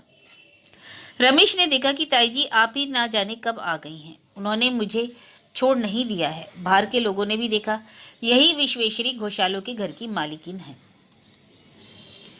गांवों में भी विशेष पर्दा चलता नहीं तो भी विश्वेश्वरी चाहे घर की स्त्री होने के नाते ही, चाहे किसी और ही कारण से हो, काफी अवस्था हो जाने पर भी साधारणतः कभी किसी के सामने नहीं निकलती थी। इसलिए आज उन्हें देखकर सब लोगों को बहुत आश्चर्य हुआ। जिन लोगों ने सिर्फ सुना ही था और कभी आंखों से देखा नहीं था, वे उनकी विलक्षण आंखों की तरफ देखकर बिल्कुल दंग रह गए। शायद एकाएक क्रोध आ जाने के कारण ही वे बाहर निकल आई थी। ज्यों ही सब लोगों ने सिर उठाकर उनकी ओर देखा, त्यों ही वे कंबे की आड़ में हो गईं। उनकी स्पष्ट और तीव्र आवाज सुनते ही रमेश की सारी विहलता न जाने कहाँ चली गई। वह आगे बढ़कर उनके पास जा पहुंचे। ताई जी ने आड़ में से उसी स्पष्ट और तेज आवाज में रमेश को लक्ष्य करके कहा, गांगुली महाशय को मना कर दो कि इस तरह डरावे धमकावे नहीं, और हालदार जी से भी मेरा नाम लेकर कह दो कि मैं सभी को आदरपूर्वक बुलाकर अपने घर लाया हूँ। सुकुमारी का अपमान करने की उन्हें कोई आवश्यकता नहीं। हमारे कामकाज में कोई हल्ला ना करे। जिन लोगों को इसमें असुविधा हो वे कहीं और जाकर बैठे। बड़ी मालकिन की यह कड़ी आज्ञा सभी लोगों ने अपने कानों से सुनी। रमेश को स्वयं अपने मुंह से कुछ भी कहना ना पड़ा, और यदि उन्हें कहने की आवश्यकता पड़ती तो शायद वह कह भी ना सकते थे। इसका जो परिणाम हुआ उसे तो वो खड़े होकर देख भी ना सके। जब उन्होंने देखा कि ताई जी ने सारा भार अपने ऊपर ले लिया है, तब वे किसी प्रकार अपने नेत्रों का जल रोककर जल्दी से अपने कमरे में चले गए। वहां उनकी आंखों से झरझर आंसुओं की धारा बहने लगी। आज सवेरे से ही वे अपने कामों में बहुत व्यस्त थे, इसलिए वे इस बात को देख नहीं सके कि कौन कौन आया है और कौन कौन नहीं, और जो चाहे जो आए, पर उन्हें इस बात का बिल्कुल आशा नहीं थी कि ताई जी भी आ सकती हैं। जो लोग उठकर खड़े हो गए थे वे धीरे धीरे बैठ गए। केवल गोविंद गांगुली और पराण हलदार जिद करके खड़े रहे। उस भीड़ में से किसी ने अस्फुट स्वर में कहा, अरे चाचा बैठ जाओ ना, खिला पिलाकर 16-16 पूरियां, 4-4 धोती और 4-4 संदेश भला कौन देता है। पारायण हलदार तो धीरे धीरे बाहर चले गए, लेकिन आश्चर्य, गोविंद गांगुली सचमुच ही बैठ गए। हाँ, उनका मुंह अवश्य अंत तक भारी ही बना रहा, और जब भोजन के लिए पतले बिछी तब देख रेख का बहाना करके वे सबके साथ भोजन में नहीं बैठे। जिन लोगों ने उनके इस व्यवहार को देखा उन सब ने मनी मन समझ लिया कि गोविंद सहज में किसी को भी ना छोड़ेंगे। इसके बाद और कोई गड़बड़ी नहीं हुई। उस दिन ब्राह्मणों ने जो भोजन किया, इस तरह के आयोजन पर बिना देखे विश्वास करना बहुत ही कठिन होता है। सभी लोगों ने अपने घर के मनुआ, बचवा और ललिया बचिया आदि अनुपस्थित लड़कों और लड़कियों के नाम से जो कुछ बांधा वह भी कुछ कम नहीं था। संध्या के बाद सब काम खत्म हो गया। रमेश घर से बाहर एक पेड़ के नीचे खिन्न भाव से खड़े थे। उनका मन ठिकाने नहीं था। इतने में उन्होंने देखा कि दीनू भट्टाचार्य अपने लड़के लड़कियों को साथ लिए पूरी मिठाई के भार से झुके हुए यथासाध्य सबकी नजर बचाते हुए बाहर निकल रहे हैं। सबसे पहले उनकी लड़की मुनिया की नजर रमेश पर पड़ी। वह अपराधियों की तरह सहमकर खड़ी हो गई और रूखे हुए स्वर में बोली, बाबा देखो, बाबूजी खड़े हैं। सभी को मानो काठ मार गया। उस छोटी लड़की की इस एक बात से ही रमेश सब बातें अच्छी तरह समझ गए। अगर भागने की जगह होती तो शायद वे स्वयं ही उस समय वहां से भाग जाते, लेकिन भागने का कोई रास्ता नहीं था, इसलिए वे स्वयं ही आगे बढ़ गए और हंसते हुए बोले, मुनिया ये सब चीजें किसके लिए ले जा रही हो। मुनिया ठीक से इसका उत्तर न दे सकी। इस आशंका से दीनू ने स्वयं ही जरा सूखी हंसी हंसकर कहा, भैया मोहल्ले में छोटी जाति के बच्चे भी तो हैं, या बची कुची झूठन ले जाऊंगा और उन्हें थोड़ी बहुत दे सकूंगा। लेकिन जो हो भैया, आज मुझे मालूम हुआ कि क्यों देश भर के लोग उन्हें मालकिन माँ कहते हैं। रमेश कोई जवाब न देकर उनके साथ फाटक तक चले आए और सहसा पूछ बैठे, क्यों भट्टाचार्य जी, आप तो यहाँ की हर बात जानते हैं, आप बता सकते हैं इस गाँव में इतना ईर्ष्या द्वेष क्यों है।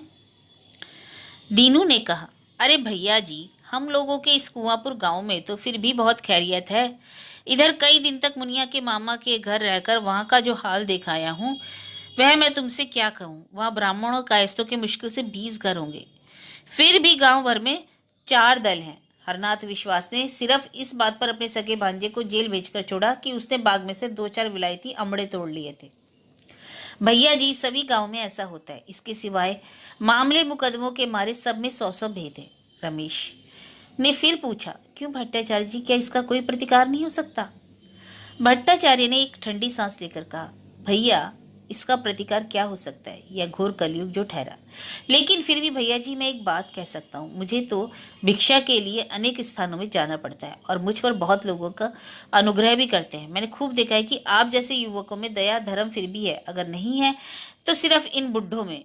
ये लोग जहाँ मौका पाते हैं वहाँ आदमी के गले पर पैर रखकर खड़े हो जाते हैं और जब तक इनकी उसकी जीभ बाहर ना निकल आवे तब तक उसकी जान नहीं छोड़ते। यह कहकर दीनू ने ऐसे ढंग से अपनी जीभ बाहर निकाल कर दिखाई कि रमेश को हंसी आ गई, पर दीनू उस हंसी में शामिल नहीं हुए और बोले, भैया जी हंसी की बात नहीं है, बिल्कुल ठीक है, मैं भी अब बहुत बूढ़ा हो गया हूँ, लेकिन भैया जी आप तो अंधेरे में बहुत दूर बढ़ाए। रमेश ने कहा, कोई चिंता नहीं भट्टाचार्य जी, आप कहते चले। दीनू ने कहा, भैया जी मैं और क्या कहूँ, हर गांव में यही बात है। यह जो गोविंद गांगुली है, इस साले के पाप की बात बताऊं तो प्राश्चित करना पड़े। शांति ब्राह्मणी ने जो कुछ कहा वह ठीक ही कहा था, लेकिन उससे सभी डरते हैं। जालसाजी करने में, झूठी गवाही देने में, झूठा मुकदमा बनाने में उसका कोई सानी नहीं है, लेकिन वेनी बाबू उसकी पीठ पर है, इसलिए किसी को उसके विरुद्ध एक बात कहने की भी हिम्मत नहीं होती। उल्टे यही औरों को जात से बाहर निकालता फिरता है। रमेश बहुत देर तक चुपचाप दीनू के साथ चलते रहे। मारे क्रोध के उनका सारा शरीर जल रहा था। दीनू आप ही आप कहने लगे, भैया जी आप मेरी बात याद रखिएगा, इस शांति मौसी का सहज में छुटकारा नहीं होगा। गोविंद गांगुली और पराण हलदार जैसे दो दो बड़ों के छत्तों को छेड़ना कोई मामूली बात है, लेकिन कुछ भी कहो भैया, उस औरत में बड़ी हिम्मत है, और हिम्मत क्यों ना हो, वह फरवी बेचकर सब बातों का पता रखती है। मैं कह देता हूँ उसकी इस तरह पीछे पड़ जाने से इतनी बदनामी की हद हो जाएगी। भला आप ही बताइए कि अनाचार किस घर में नहीं है। वेणु बाबू को भी रमेश ने इस भय से कि ना जाने यह क्या कहेगा बीच में ही रोककर कहा, रहने दीजिए, बड़े भैया का जिक्र करने की आवश्यकता नहीं है। तीनों ने भी स्वयं कहा, हाँ हाँ रहने दो भैया जी, मैं तो गरीब हूँ, मुझे किसी बात में पड़ने की क्या जरूरत। अगर कोई जाकर वेनी बाबू से कह दे तो मेरा घर ही जलवा दे। रमेश ने फिर पूछा, क्यों भट्टाचार्य जी आपका घर क्या और भी दूर है। दीनू, नहीं भैया अधिक दूर नहीं, इस बांध के पास ही मेरी झोपड़ी है। अगर किसी दिन आऊँगा, क्यों नहीं, अवश्य आऊँगा। अभी तो कल सवेरे फिर आपसे भेंट होगी, लेकिन उसके बाद भी बीच में अपने चरणों की धूल दीजिएगा। इतना कहकर रमेश अपने घर की ओर लौट पड़े। दीनू भट्टाचार्य ने भी उन्हें हृदय से आशीर्वाद दिया, भैया जुग जुग जियो, अपने पिता की तरह बनो। और तब वे बच्चों को लिए हुए अपने घर की तरफ चले गए। इस गांव में मधुपाल बनिया की केवल एक ही दुकान है, जो नदी के रास्ते पर बाजार के एक तरफ है। जब 10-12 दिन बीत गए और वह अपने बाकी रुपए लेने नहीं आया, तब रमेश ने ना जाने क्या समझकर स्वयं ही एक दिन उसकी दुकान पर चले गए। मधुपाल ने बड़े ही प्रेम और आदर के साथ एक मोड़े पर छोटे बाबू को बैठाया। छोटे बाबू के आने का उद्देश्य सुनकर वह दंग रह गया। मधुपाल की इतनी उम्र हो गई थी, पर आज तक उसने ना तो कभी अपनी आंखों से देखा और न सुना कि कोई अपना बाकी रुपया चुकाने के लिए स्वयं चलकर आया हो। बातों में बहुत से प्रसंग चले। मधु ने कहा, अरे भला बाबूजी दुकान कैसे चल सकती है, 2 आना 4 आना 1 रुपया 1.25 रुपया करके 50-60 रुपये लोगों के यहाँ बाकी है। कह तो जाते हैं कि अभी दाम दिए जाते हैं, लेकिन 2-2 महीने तक अदा नहीं करते। कौन बनर्जी है क्या, प्रणाम, कहिए कब आए। बनर्जी के बाएं हाथ में एक लोटा था और उनके पैरों के नाखूनों और एड़ियों पर कीचड़ के दाग थे। कान पर जनेऊ चढ़ा हुआ था और दाहिने हाथ में अरबी के पत्ते में लिपटी हुई 4 छोटी छोटी चिंगड़ी मछलियां थी। उन्होंने जोर से निश्वास छोड़कर कहा, कल रात आया हूँ मधु, जरा तमाकू तो पिलाओ। इतना कहकर बनर्जी ने लोटा रख दिया, हाथ की मछलियां भी एक तरफ रख दी और फिर कहा, मधु इस लकिया मल्लाहिन की अक्ल देखी, उसने टप से मेरा हाथ पकड़ लिया। देखते देखते कैसा जमाना बदल गया है। अब यह क्या 1 पैसे की चिंगड़ी है, भला ब्राह्मण को ठक्कर यह बुढ़िया कितने दिन पेट भरेगी, उसका बुरा नहीं होगा। मधु ने आश्चर्य प्रकट करते हुए कहा, क्या उसने आपका हाथ पकड़ लिया। क्रुद्ध बनर्जी एक बार चारों तरफ देखकर उत्तेजित होकर बोले, केवल 2.5 पैसे उसके बाकी हैं, लेकिन इसके लिए वह बाजार भर के सामने हमारा अपमान करेगी। भला बताओ वहाँ कौन ऐसा होगा जिसने ना देखा हो। मैंने मैदान से आकर नदी में लोटा मांजा, हाथ पैर धोए और सोचा कि चलो जरा बाजार भी होता चलूं। वह एक दौरी में मछली लिए बैठी थी, पर मुझसे निसंकोच कह उठी, महाराज अब कुछ नहीं है, ज्योति सब बिक गई, और लेकिन हमारी आंखों में भला धूल झोंक सकती है। ज्यों ही मैंने दौरी देखने के लिए उस पर से कपड़ा हटाया, त्यों ही उसने चट से मेरा हाथ पकड़ लिया। अरे मेरे पहले के 2.5 पैसे और आज का यह 1 पैसा, कुल 3.5 पैसे दो, तब मैंने समझा है कि क्या मैं गांव छोड़कर भाग जाऊंगा। क्यों मधु, क्या कहते हो। मधु ने भी हामी भरते हुए कहा, अरे महाराज भला ऐसा कहीं हो सकता है। बनर्जी, अरे तब यही कहो ना, इस गांव में भला कहीं शासन या न्याय रह गया है, नहीं तो उसके घर धोबी हज्जाम सबका जाना बंद कर दिया जाता और छप्पर उखाड़कर घर उजाड़ दिया जाता। अचानक रमेश की ओर देखकर पूछा, मधु यह बाबूजी कौन है। मधु ने गर्वपूर्वक कहा, यह हमारे छोटे बाबू के लड़के हैं। अभी उस दिन के 10 रुपए बाकी थे, वहीं देने के लिए घर से स्वयं चलकर यहाँ तक आए हैं। बनर्जी ने मछली वाली का अभियोग भूलकर और आंखें फाड़कर देखते हुए कहा, अरे रमेश, रमेश भैया हैं। जीते रहो भैया। मैंने आते ही सुना कि आपने वह काम किया जिसे वास्तव में काम कहते हैं। इस प्रकार खिलाना पिलाना आज तक कभी नहीं हुआ ही नहीं, पर इस बात का बड़ा दुख रहा है कि मैं अपनी आंखों से न देख सका। 2-4 आदमियों के चक्कर में पढ़कर कलकत्ता नौकरी करने चला गया था, सो इस दुर्दशा को पहुंच गया। अरे राम राम राम, वहां क्या कोई आदमी रह सकता है? रमेश चुपचाप बनर्जी के मुंह की ओर देखते रहे, लेकिन दुकान पर जितने आदमी थे वे सभी उनकी कलकत्ते वाली यात्रा का हाल सुनने के लिए बहुत ही ललायित हो उठे। तमाकू भरकर मधु ने हुक्का बनर्जी के हाथ में देते हुए कहा, फिर क्या हुआ, कोई नौकरी मिली? अरे मिलेगी क्यों नहीं, क्यों मैंने कोदो देकर लिखना पढ़ना नहीं सीखा है? लेकिन नौकरी मिलने से क्या होता है भैया, वहां कौन रह सकता है? जैसा धुआं वैसा ही कीचड़। अगर तुम घर से बाहर निकलो और घोड़ा गाड़ी करके नीचे ना दब जाओ और सही सलामत घर लौट आओ तो समझना कि तुम्हारे बाप ने बड़ा पुण्य किया था। मधु कभी कलकत्ते नहीं गया था, केवल एक बार गवाही देने के लिए मेदिनीपुर अवश्य देख आया था। उसने बहुत ही चकित होकर कहा, अरे यह आप क्या कहते हो? बनर्जी ने कुछ हंसकर कहा, जरा अपने रमेश बाबू से पूछो मैं सच कहता हूँ या झूठ। नहीं मधु, अब चाहे मुझे यहाँ खाने तक को ना मिले, यहाँ मैं अपने पेट पर हाथ रखकर यूं ही पड़ा पड़ा मर जाऊं सो अच्छा। लेकिन अब कोई परदेश जाने का नाम भी मेरे सामने ना ले। अगर मैं कहूँगा तो तुम्हें विश्वास ना होगा कि वहाँ सोया पालक धनिया मिर्च अमड़ा तक भी ले लेकर खाना पड़ता है। भला बताओ, तुम खरीद कर खा सकोगे? इस तरह एक ही महीने में बिना खाए बीमार चूहे की तरह हो गया हूँ। दिन रात पेट में गड़बड़ करता है, कलेजा कलजा रहता है, दिल घबराता रहता है। भाग कर जब यहाँ आया तब कहीं जान में जान आई। नहीं भैया नहीं, अपने गांव में रहकर जो कुछ मिलेगा एक बार सांझ को खा लूंगा, और वह भी नहीं मिलेगा तो बाल बच्चों के साथ लेकर भीख मांग लूंगा। ब्राह्मणों की औलाद के लिए इसमें कोई लज्जा की बात भी तो नहीं। जब बनर्जी की यह बात सुन ली गई तो सब लोग भय से अवाक रह गए। तब वे वहां जहां पहुंचे जहां दुकान पर तेल का बर्तन रखा हुआ था। बर्तन में से कोई छटांग भर तेल निकालकर बनर्जी ने बाएं हाथ की हथेली पर रखा। फिर उन्होंने उसमें से आधे के लगभग नाक और कानों में डाला और आधा अपने सिर पर पलटकर मल लिया और कहा, बहुत देर हो गई भैया, अब नहाकर घर चलना चाहिए। मधु 1 पैसे का नमक तो दे दे, पैसा तीसरे पहर दे जाऊंगा। मधु यह कहता हुआ फिर वही तीसरे पहर अप्रसन्न मुख से नमक देने के लिए उठ खड़ा हुआ। बनर्जी ने गर्दन उठाकर देखा और विस्मय के साथ और अप्रसन्नता के भाव से कहा, मधु तुम लोगों को हो क्या गया है? यह तुम ऊपर थप्पड़ मारकर छीन लेना है देखो। इतना कहकर बनर्जी ने स्वयं ही आगे बढ़कर एक मुट्ठी नमक पुड़िया में डाल लिया। इसके बाद लोटा उठाकर रमेश की ओर देखा और कुछ मुस्कुराते हुए बोला, भैया जी एक ही तो रास्ता है, चलिए बातचीत करते हुए चलेंगे। रमेश भी चलिए कहकर उठ खड़े हुए। मधु ने कुछ ही दूर से खड़े होकर करुण स्वर में कहा, बनर्जी महाराज वह आटे का 5 आना पैसा क्या? बनर्जी बिगड़ गए। अरे क्यों जी मधु, अब तो दोनों समय आना जाना रहेगा। क्या तुम लोगों की आंख में जरा भी लिहाज नहीं रह गया है? जब उन सालों के फेर में पड़कर कलकत्ते आने जाने में 5 रुपए पानी में बह गए तभी तुम्हारे तगादा करने का समय हुआ। इसी को कहते हैं किसी का सर्वनाश और किसी का पूस मास। देखते हो भैया रमेश इन लोगों का व्यवहार।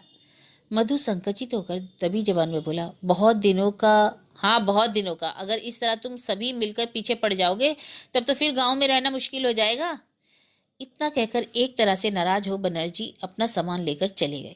रमेश वहां से लौटकर अपने दरवाजे पर पहुंचे ही थे कि एक भले आदमी घबराकर अपने हाथ का हुक्का एक तरफ रखकर आगे बढ़े और उन्होंने झुककर प्रणाम किया। फिर उठकर कहा, मेरा नाम ना बनमाली पांडे है, मैं आप लोगों के स्कूल का हेडमास्टर हूँ। मैं 2 बार आ चुका हूँ पर आपके दर्शन नहीं हुए, इसलिए।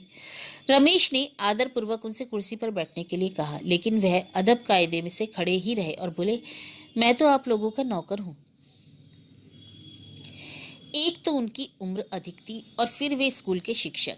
उनके इस अत्यधिक विनीत और कुंठित व्यवहार से रमेश के मन में कुछ अश्रद्धा का भाव उत्पन्न हुआ। उन्होंने किसी प्रकार आसन ग्रहण करना स्वीकार न किया और खड़े खड़े अपना वक्तव्य सुनाना शुरू कर दिया। इस तरफ यही एक बहुत छोटा स्कूल है।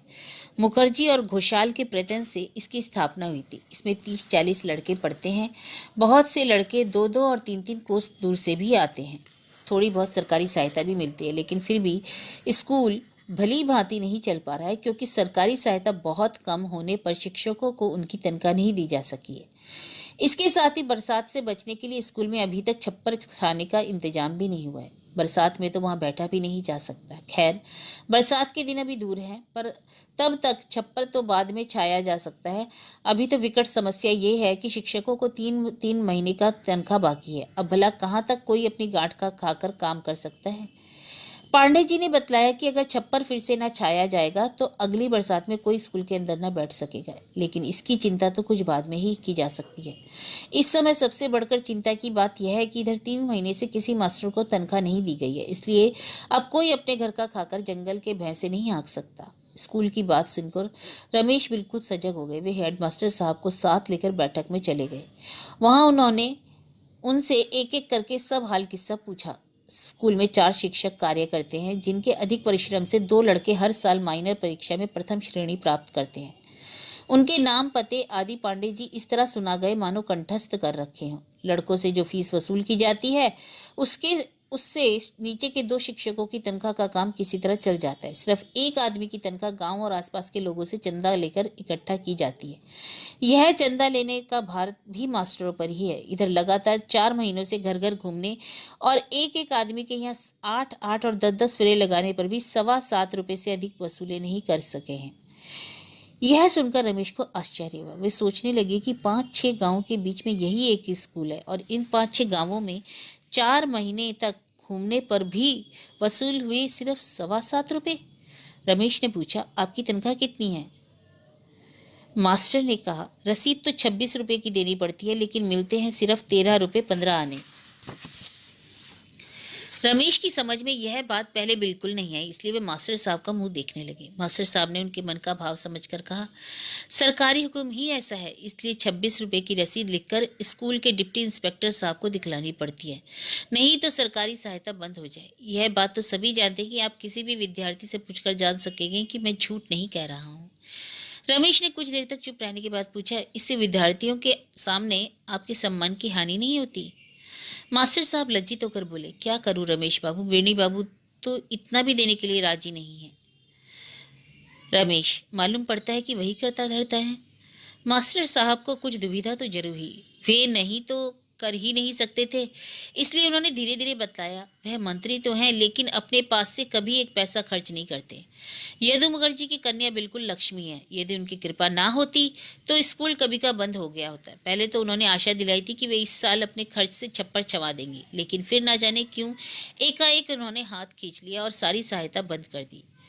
रमेश ने कौतूहलवश रमा के संबंध में और भी कई प्रश्न किए और तब अंत में पूछा, उनका छोटा भाई यतीन भी तो स्कूल में पढ़ता है? जी, यतीन यहीं पढ़ता है, मास्टर ने कहा। रमेश ने कहा, अच्छा, अब आपका स्कूल जाने का समय हो गया, मैं कल आपसे के स्कूल में आऊँगा, जो आ गया, कहकर हेडमास्टर साहब ने फिर एक बार रमेश को प्रणाम किया और चले गए। श्राद्ध वाले दिन विश्वेश्वरी के व्यवहार की चर्चा आसपास के 10-5 गांव तक में फैल गई। वेणी की हिम्मत नहीं थी कि उसके लिए वह उनसे कुछ कहे, तभी वह जाकर मौसी को बुला लाया। वास्तव में उन्होंने विश्वेश्वरी को वह खरी खोटी सुनाई कि जिस तरह सुना जाता है कि पहले कभी तक्षक नाग ने अपना एक दांत गड़ाकर ही पीपल के पेड़ को जलाकर राख कर दिया था, उसी तरह उनका शरीर जलकर राख तो नहीं हुआ, पर उसकी जलन से वे तिलमिला जरूर गई। उन्होंने समझ तो लिया कि उनके सुपुत्र के ही षड्यंत्र से उनका यह अपमान हुआ है, तभी उसका ख्याल कर उसे चुपचाप पी गई, क्योंकि उन्हें डर था अगर उन्होंने किसी भी बात का उत्तर दिया तो पुत्र की पोल खुल जाएगी और रमेश भी उसे सुनेगा। इस विचार मात्र ने ही उन्हें शर्म से पानी पानी कर दिया था। लेकिन गांव देहात में कोई बात छिपी नहीं रहती। रमेश ने भी सुन ली। अपनी ताई के संबंध में आरंभ से ही उनके हृदय में उत्कंठा थी और उन्हें इस बात का संदेह भी था कि मेरे कारण माता और पुत्र में झगड़ा अवश्य होगा। लेकिन वेणी बाहर की एक औरत को घर में बुलाकर उससे अपनी माँ का अपमान और निर्यातन करवाएंगे, उन्हें यह बात बहुत ही आश्चर्यजनक लगी। इसके बाद तुरंत ही उनके क्रोध की अग्नि भी जलने लगी। सोचा कि मुझे इसी समय उस घर में पहुंचना चाहिए और वहां जो कुछ खरी खोटी मुंह में आए वेणी को सुना आना चाहिए, क्योंकि जो आदमी इस तरह अपनी माता का अपमान करा सकता है, उसका अपमान करने में किसी बात का संकोच करने की आवश्यकता नहीं। लेकिन इसके बाद ही ध्यान आया कि यह ठीक ना होगा। उस दिन दीनू और मास्टर साहब से रमा के संबंध की कुछ बातें सुनकर उसके प्रति उसके मन में श्रद्धा का कुछ भाव उत्पन्न हुआ था। जब उन्हें पूरा विश्वास हो गया कि चारों ओर फैली हुई मूर्खता और क्षुद्रता में एक ताई जी के हृदय को छोड़कर बाकी सारा गांव ही गांव अंधकार में डूबा हुआ है, तब इस मुखर्जी के घर की ओर देखकर ही उन्होंने प्रकाश का आभास पाया था। लेकिन आज फिर इस घटना से रमा के प्रति उनका मन घृणा और अश्रद्धा से भर गया। उनके मन में इस बात को लेकर तनिक भी संदेह नहीं रह गया कि इन दोनों मौसी और बहन नातिन ने मिलकर वेणी का साथ दिया है और ताई जी के साथ घोर अन्याय किया है। लेकिन बहुत सोचने पर भी उनकी समझ में यह बात ना आई कि मैं इन दोनों स्त्रियों के विरुद्ध अथवा वेणी को किस प्रकार अथवा क्या दंड दे सकूंगा। इसी बीच में एक बात और पैदा हो गई। कई जायदादें अभी तक ऐसी रह गई थी जो मुखर्जी और घोषाल परिवार में बटी नहीं थी। आचार्यों के घर के पिछवाड़े जो तालाब था वह भी इसी प्रकार साझे की संपत्ति था। किसी जमाने में यह तालाब बहुत बड़ा था, लेकिन मरम्मत और सफाई न होने के कारण पटता पटता अब एक मामूली गड़िया के रूप में ही रह गया था। अच्छी मछलियां ना तो बाहर से लाकर छोड़ी जाती और ना उसमें थी। बस दो एक तरह की साधारण सी मछलियां ही उसमें होती थी। उस दिन वेनी उसमें से मछलियां पकड़वा रहे थे और रमेश को इसका पता भी नहीं था। भैरव हांफते हांफते आ पहुंचे। बाहर चंडी मंडप के पास ही घर के कारिंदे गोपाल सरकार बैठे हुए बही खाता लिख रहे थे। भैरव ने घबराकर कहा, सरकार महाशय, अपने आदमी नहीं भेजे, तालाब की मछलियां पकड़ी जा रही हैं। कौन पकड़वा रहा है? सरकार ने कान पर कलम खोसते हुए पूछा। अजी और कौन पकड़वाएगा? वेणु बाबू का नौकर खड़ा है, मुखर्जी का पछिया दरबान भी है, मैं अभी देखता आ रहा हूँ। सिर्फ आपके यहाँ का ही आदमी नहीं है, जल्दी किसी को भेजिए, भैरव ने कहा। लेकिन गोपाल ने बिना कुछ चंचलता प्रकट किए कहा, हमारे बाबूजी मांस मछली नहीं खाते। हम सब लोग चाहते हैं, और अगर बड़े बाबू जीते होते तो वह भी जरूर चाहते कि उसमें से अपना हिस्सा ले, लेकिन रमेश बाबू कुछ और ही तबीयत के आदमी हैं। भैरव, वह ना खाए इससे क्या होता है, लेकिन अपना हिस्सा तो लेना चाहिए। जब इस बात पर गोपाल ने भैरव के मुंह पर आश्चर्य का भाव देखा, तब उन्होंने हंसते हुए कुछ चुटकी लेते हुए कहा, आचार्य जी, यह तो सड़ी हुई 2-4 मछलियों की बात है। उस दिन बाजार के उत्तर तरफ वाला वह बड़ा इमली का पेड़ काटा गया, उन दोनों घरों ने उसे आपस में मिलकर बांट लिया और हम लोगों को उसमें से एक छिलका भी ना मिला। मैंने तुरंत ही आकर बाबूजी से सब बातें कही थी। वह किताब पढ़ रहे थे। उन्होंने सिर्फ एक बार जरा सिर उठाकर देखा और कुछ मुस्कुराकर फिर किताब पढ़ने लगे। मैंने पूछा भी कि सरकार क्या करना चाहिए, लेकिन हमारे रमेश बाबू को फिर सिर उठाने की फुर्सत ना मिली। जब मैंने कई बार जोर देकर कहा, तब उन्होंने किताब बंद की और कहा, लकड़ी के लिए कहते हो क्या? हमारे यहाँ इमली का कोई पेड़ नहीं? सुन लिया आपने? मैंने कहा भी है क्यों नहीं, लेकिन जो अपना उचित हिस्सा है वह क्यों छोड़ दिया जाए? और कौन इस तरह अपना हिस्सा छोड़ देता है? रमेश बाबू ने 5 मिनट तक चुप रहने के बाद कहा, यह तो ठीक है, लेकिन 2-4 लकड़ियों के लिए झगड़ा नहीं किया जाता। अरे आप क्या कह रहे हैं? भैरव ने आश्चर्यचकित होकर कहा। गोपाल सरकार ने मुस्कुराकर जरा सिर हिलाकर कहा, आचार्य जी, मैं जो कुछ कहता हूँ बिल्कुल ठीक कहता हूँ। मैंने उसी दिन समझ लिया था। अब क्यों व्यर्थ में बार बार कहा जाए? इस छोटे घर की लक्ष्मी तो तारिणी घोषाल के साथ ही अंतर्धान हो गई। भैरव ने कुछ देर चुप रहने के बाद कहा, लेकिन यह तालाब मेरे घर के पीछे, इसलिए मुझे यहाँ आकर तो खबर कर देनी चाहिए ना। गोपाल, तो फिर महाराज अच्छी बात है, आप ही जाकर उन्हें इसकी खबर कर दीजिए। दिन रात किताबें पढ़ते रहने से और पट्टीदारों से इस तरह डरने से कहीं जमीन जायदाद की रक्षा होती है? गोविंद मुखर्जी की लड़की तो औरत है, लेकिन वह भी उनकी बातें सुनकर उपहास करती है। उस दिन उसने गोविंद गांगुली को बुलाकर कुछ हंसी उड़ाते हुए कहा, आप जाकर रमेश बाबू से कह दीजिए वे अपनी सारी जायदाद हमारे हाथ सौंप दें, हमसे कुछ महीना ले लिया करें। भला इससे बढ़कर लज्जा की और कौन सी बात हो सकती है? इतना कहकर गोपाल सरकार मारे क्रोध और दुख के मुंह बिचकाकर फिर अपने काम में लग गए। घर में कोई स्त्री तो थी नहीं, सब जगह खुला दरबार था। भैरव ने अंदर पहुंचकर देखा कि रमेश सामने वाले दलान में एक टूटी हुई आराम कुर्सी पर लेटे हैं। रमेश को उनके कर्तव्य पालन के लिए उत्तेजित करते हुए भैरव ने संपत्ति की रक्षा के संबंध में एक साधारण भूमिका बांधकर ज्यों ही असल बात बतलाई, त्यों ही रमेश बंदूक की गोली खाए घायल बाघ की तरह गरज कर बोले, क्या रोज रोज हमारे साथ इसी तरह की चालबाजी हुआ करेगी भजुआ? उनका यह नितांत अमानवीय और अप्रत्याशित उग्र भाव देखकर भैरव घबरा गए और वे कुछ भी ना समझ सके कि चालबाजी किसकी है। भजुआ गोरखपुर जिले का रहने वाला अत्यंत बलवान और रमेश का विश्वास पात्र नौकर था। लाठी चलाने में वह रमेश का चेला था। रमेश ने लाठी चलाना आप ही सीखा था और अपना हाथ पक्का करने के लिए उन्होंने यह विद्या भजुआ को भी सिखलाई थी। भजुआ के आते ही रमेश ने उसे कड़ा हुक्म दिया, जाकर सब मछलियां छीन लाओ और अगर कोई रोके तो उसे सिर के बाल पकड़कर घसीटते हुए यहाँ ले आओ। भजुआ तो चाहता भी यही था। वह अपनी तेल पिलाई लाठी लेने के लिए चुपचाप भीतर चला गया। यह देखकर भैरव मारे डर के कांपने लगे। वे बंगाल के तेल पानी के आदमी थे। चीख पुकार और बकझक से तो वे बिल्कुल नहीं डरते थे, लेकिन जब बलवान पछैया नौकर बिना कुछ कहे सुने सिर्फ एक बार सिर हिलाकर चला गया, तब मारे चिंता के उनका तालू तक सूख गया। भैरव ठहरे गरीब आदमी, फौजदारी में फंसने का उनमें साहस ही नहीं था और इच्छा भी नहीं थी। थोड़ी देर बाद भजुआ हाथ में लंबी और मोटी लाठी लिए हुए निकला। पहले तो उसने लाठी माथे से लगाई और तब दूर से ही रमेश को नमस्कार करके वह चलने लगा। भैरव अचानक रोने लगे और रमेश के दोनों हाथ पकड़कर बोले, अरे भज्जू रुक जाओ, जाना मत। भैया रमेश माफ करो, मैं गरीब आदमी हूँ, मेरी जान नहीं बचेगी। भजुआ रुक गया था। रमेश ने अपने हाथ छुड़ा लिए। उनके आश्चर्य की सीमा न रही। भजुआ भी अवाक होकर खड़ा हो गया। भैरव रुआंसे गले से कहने लगे, भैया यह बात छिपी नहीं रहेगी, अगर वेणु बाबू ने मुझसे बिगड़ गए ना तो मैं जीता नहीं बचूंगा, मेरा घर बार तक जला देंगे। रमेश ने नीचा करके और चुप होकर बैठ गए। यह बात सुनकर गोपाल सरकार अपना बही खाता छोड़कर आ पहुंचे। उन्होंने धीरे से कहा, हाँ भैया जी, इनका कहना ठीक है। लेकिन रमेश ने उनकी बात का कोई जवाब नहीं दिया, केवल हाथों से उन्होंने भजुआ को काम पर जाने का इशारा कर दिया और आप भी चुपचाप भीतर चले गए। यतीन, स्कूल नहीं जाना क्या जो अभी खेल ही रहा है?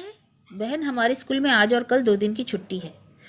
मौसी ने यह सुनकर अपना बिगड़ा हुआ चेहरा और भी बिगाड़ कर कहा, आग लगे मोए ऐसे स्कूल में जहां महीने में 15 दिन छुट्टी रहती है, फिर भी तुम इसके पीछे इतना खर्च करती हो। मैं होती तो आग ना लगा देती। इतना कहकर मौसी अपने काम में चली गई। जो लोग मौसी को सुलह आने झूठी कहकर चारों तरफ उसकी निंदा करते फिरते हैं, वे भूल करते हैं वह इस तरह की एकाध सच बात भी कह सकती थी और आवश्यकता पड़ने पर दूसरों से कहने में भी पीछे हटने वाली नहीं थी।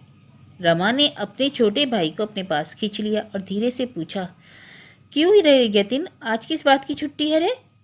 यतिंदर अपनी बहन के साथ लगकर खड़ा हो गया और कहने लगा, हमारे स्कूल में नया छप्पर छाया जा रहा है। इसके बाद सफ़ेदी भी होगी और बहुत किताबें भी आई हैं। 4-5 कुर्सियां और टेबल, एक अलमारी और एक बहुत बड़ी घड़ी आई है। बहन, एक दिन तुम भी चलकर देखा हो ना? रमा ने आश्चर्य प्रकट करते हुए कहा, अरे तू यह क्या कह रहा है? यतिंद्र ने कहा, हाँ बहन, मैं ठीक कहता हूँ। रमेश बाबू आए हैं ना, वही सब करा रहे हैं। इसके बाद वह बालक अभी कुछ और भी कहना चाहता था कि सामने से मौसी को आते देखकर रमा उसे जल्दी से लेकर अपनी कोठरी के भीतर चली गई। अपने छोटे भाई को उसने बड़े प्यार से अपने पास बैठाकर रमेश और स्कूल के बारे में बहुत सी बातें जान ली। यह भी सुना कि रमेश बाबू स्वयं भी नित्य आकर घंटे 2 घंटे पढ़ा जाते हैं। फिर अचानक पूछ बैठी, क्यों ये तंदर, वह तुझे पहचानते हैं? बालक ने सिर हिलाकर कहा, हाँ। तूने क्या कहकर पुकारता है? अब यतीन्द्र कुछ कठिनाई में पड़ गया, क्योंकि अभी तक इतनी घनिष्ठता नहीं हुई थी। उनके स्कूल में आते ही हेडमास्टर साहब भी जिस प्रकार चुपचाप अलग खड़े हो जाते हैं, उसे देखकर छात्रों के भय और विस्मय की कोई सीमा नहीं रह जाती। पुकारना तो दूर, कोई हिम्मत करके उनके मुंह की ओर देख भी नहीं सकता था। लेकिन अपनी बड़ी बहन के सामने यह स्वीकार करना भी तो सहज नहीं था। लड़कों से सुना था कि सब मास्टर उन्हें छोटे बाबू कहते हैं, इसलिए उसने कुछ बुद्धि खर्च करके कहा, हम सब उन्हें छोटे बाबू कहते हैं। उसके मुख का भाव देखकर कोई बात रमा के समझने से बाकी न रह गई। उसने अपने भाई की और भी पास अपनी गोद की तरफ खींचकर हंसते हुए कहा, छोटे बाबू क्या कहते होते हैं रे? वह तो तेरे भैया ही होते हैं। जिस तरह वेणी बाबू को तू बड़े भैया कहकर पुकारता है, उसी तरह उन्हें छोटे भैया कहकर क्यों नहीं बुलाता? बालक मारे आश्चर्य और आनंद से चंचल होकर बोला, वे हमारे भैया होते हैं? सच कहती हो बहन? हाँ भैया ही तो हैं। इतना कहकर रमा कुछ हंसी, लेकिन अब यतीन्द्र को रोकना मुश्किल हो गया। वह चाहता था जितनी जल्दी हो सके मैं यह खबर अपने सभी संगी साथियों तक पहुंचा दूं, लेकिन स्कूल तो बंद है। 2 दिन उसने जैसे तैसे धैर्य धारण करना ही पड़ेगा। तो भी जो लड़के आसपास रहते हैं उन सबको खबर दिए बिना कैसे रह सकता है? उसने फिर निकलने के लिए छटपटा कर कहा, तो अब जाऊं बहन? लेकिन रमा ने यह कहकर उसे रोके रखा कि इस समय तू कहाँ जाएगा। जब यतीन्द्र जा ना सका तब कुछ देर तक तो अप्रसन्न मुख से चुप ही बैठा रहा। फिर पूछा, वह इतने दिनों कहाँ थे? रमा ने स्नेहपूर्वक कहा, इतने दिनों तक वे पढ़ने के लिए परदेश गए थे। बड़े हो जाओगे तब तुम्हें भी इसी तरह पढ़ने के लिए परदेश जाकर रहना पड़ेगा। यतीन्द्र, क्यों बहन, छोटे भैया की सारी पढ़ाई पूरी हो गई? रमा ने भी उसी प्रकार स्नेहपूर्ण स्वर में उत्तर दिया, हाँ, वह अपनी सारी पढ़ाई समाप्त करके आए हैं। तुमने कैसे जाना? उत्तर में रमा ने केवल एक ठंडी सांस लेकर सिर हिला दिया। वास्तव में इस बारे में गांव का और कोई व्यक्ति कुछ भी नहीं जानता था। यह बात भी नहीं थी कि उसका अंदाजा बिल्कुल ठीक ही हो, लेकिन फिर भी किसी तरह उसे यह मालूम हो गया था कि जो आदमी दूसरों के लड़कों को शिक्षा देने के लिए इतनी छोटी उम्र में जागरूक हो गया हो, वह स्वयं तो किसी तरह मूर्ख नहीं हो सकता। लेकिन यतीन्द्र ने इस बारे में कोई जिरह नहीं की। इसी बीच उसके मन में और एक सवाल उठा और उसने तुरंत पूछा, क्यों बहन, छोटे भैया हमारे यहाँ क्यों नहीं आते? बड़े भैया तो रोज आते हैं।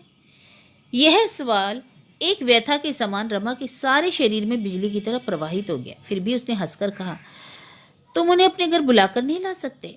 तो अभी जाता हूँ बहन। इतना कहकर यतीन फौरन उठ खड़ा हो गया। अरे, तू तो पागल हो गया है, कहकर रमा ने भयभीत हो अपने दोनों हाथ बढ़ाकर उसे जोर से पकड़ लिया और कहते हुए उसे प्राणापन से अपनी छाती से लगा लिया। खबरदार यतीन्द्र, कभी ऐसा मत करना। यतीन्द्र यद्यपि अभी बालक था, फिर भी जब उसने यह साफ जान लिया कि बहन का कलेजा धड़क रहा है तो वह बहुत ताज्जुब से उसके मुंह की ओर देखकर चुप हो गया। एक तो उसके पहले कभी बहन को ऐसा करते देखा नहीं था। जिस पर यह जानकर कि छोटे बाबू हमारे छोटे भैया हैं, जब उसके मन की बात पूरी तरह से किसी और ही तरफ हो गई, तब उसकी समझ में यह बात किसी तरह ही आई नहीं कि बहन क्यों उनसे इतना डरती है। इसी समय मौसी की तीखी आवाज कानों में पड़ते ही यतीन्द्र को छोड़कर रमा जल्दी से उठकर खड़ी हो गई। थोड़ी ही देर में मौसी आकर स्वयं दरवाजे पर खड़ी हो गई और कहने लगी, मैं तो समझती थी कि रमा घाट पर नहाने गई है। आज एकादशी है, क्या इसलिए इतना दिन चढ़ाने पर भी सिर में तेल जल नहीं पड़ेगा? मुंह सूखकर बिल्कुल काला हो गया है। मौसी तुम चलो, मैं अभी जाती हूँ नहाने, रमा ने हंसते हुए कहा। और कब जाओगी? बाहर आकर तो देखो, मछली का हिस्सा बांटने के लिए वेनी आया है। मछली का नाम सुनते ही यतीन्द्र वहां से भागा। रमा ने आंचल से इस तरह अपना मुंह पोंछ लिया कि मौसी कुछ भी ना जान सकी और तब वह पीछे पीछे चलकर बाहर आ पहुंची।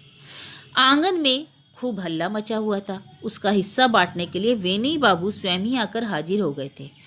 मोहल्ले के लड़के लड़कियां साथ साथ आकर चारों तरफ से घेर कर हल्ला मचा रहे थे। इतने में किसी के खांसने की आवाज़ सुनाई पड़ी और उसके बाद धर्मदास लाठी टेकते हुए कहते हुए आए, वेणी, क्या आज मछलियाँ पकड़ी गई हैं? वेणी, ज़्यादा कहाँ पकड़ी गई? और फिर धीवर को बुलाकर कहा, अब देर क्यों कर रहा है रे, जल्दी से 2 हिस्से कर डाल। धीवर हिस्से लगाने लगा। इतने में गोविंद गांगुली यह कहते हुए वहां पहुंचे, क्या मामला है रमा? इधर कई दिनों से आ नहीं सका, सोचा कि चलकर जरा बेटी की खबर लेता चलूं। आइए आइए, रमा ने मुस्कुराकर कहा। गांगुली ये कहते हुए आगे बढ़े। अरे, आज इतनी भीड़ क्यों लगी है? और फिर मानो आश्चर्य प्रकट करते हुए बोले, ओह, यह बात है, मछलियां तो कुछ कम नहीं पकड़ी गई, जान पड़ता है बड़े ताल में जाल डाला था। उनके इन प्रश्नों का उत्तर देना सभी ने व्यर्थ समझा और वे मछलियों के बंटवारे में लगे रहे। थोड़ी देर में मछली का मामला निपट गया। वेणी ने अपने हिस्से की करीब करीब सभी मछलियां एक दौरी में रखवाकर अपने नौकर के सिर पर उठवा दी और धीवर को आंख से कुछ इशारा करके वहां से चलने का हुक्म दिया। लेकिन रमा को इतनी अधिक मछलियों की आवश्यकता थी नहीं, इसलिए उसके हिस्से में से सभी लोगों ने थोड़ी थोड़ी मछलियां ले ली और वे भी घर चलने का विचार करने लगे। इतने में सब लोगों ने बड़े आश्चर्य से देखा कि रमेश घोषाल का पछैया नौकर अपने सिर के बराबर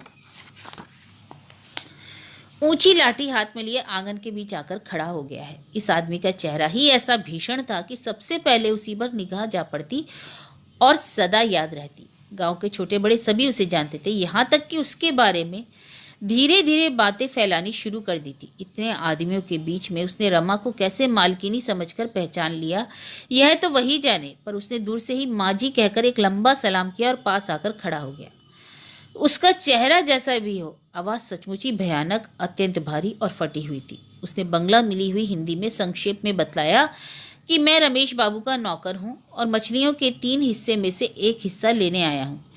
चाहे विस्मय के प्रभाव के कारण हो या चाहे उसकी उचित प्रार्थना के विरुद्ध कोई उत्तर समझ में ना आने के कारण ही हो। रमा सहसा उसकी बात का कोई जवाब ना दे सकी। भजुआ ने आश्चर्य से गर्दन घुमाकर वेणी बाबू के नौकर से गंभीर स्वर में कहा, अरे अभी जाना मत रे। नौकर मारे डर के 4 कदम लौटकर खड़ा हो गया। आधे मिनट तक किसी के मुंह से भी कोई शब्द ना निकला। उस समय वेणी बाबू ने कुछ साहस किया और वह जहां खड़े थे वहां से बोले, कैसा हिस्सा?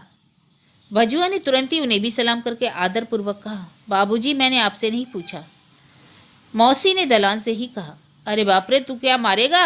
भजुआ पहले तो थोड़ी देर मौसी की तरफ देखता रहा, इसके बाद उसकी हंसी से सारा मकान गूंज गया। थोड़ी देर बाद हंसी रोककर कुछ लज्जित होकर उसने फिर रमा की तरफ देखकर कहा, माँ जी।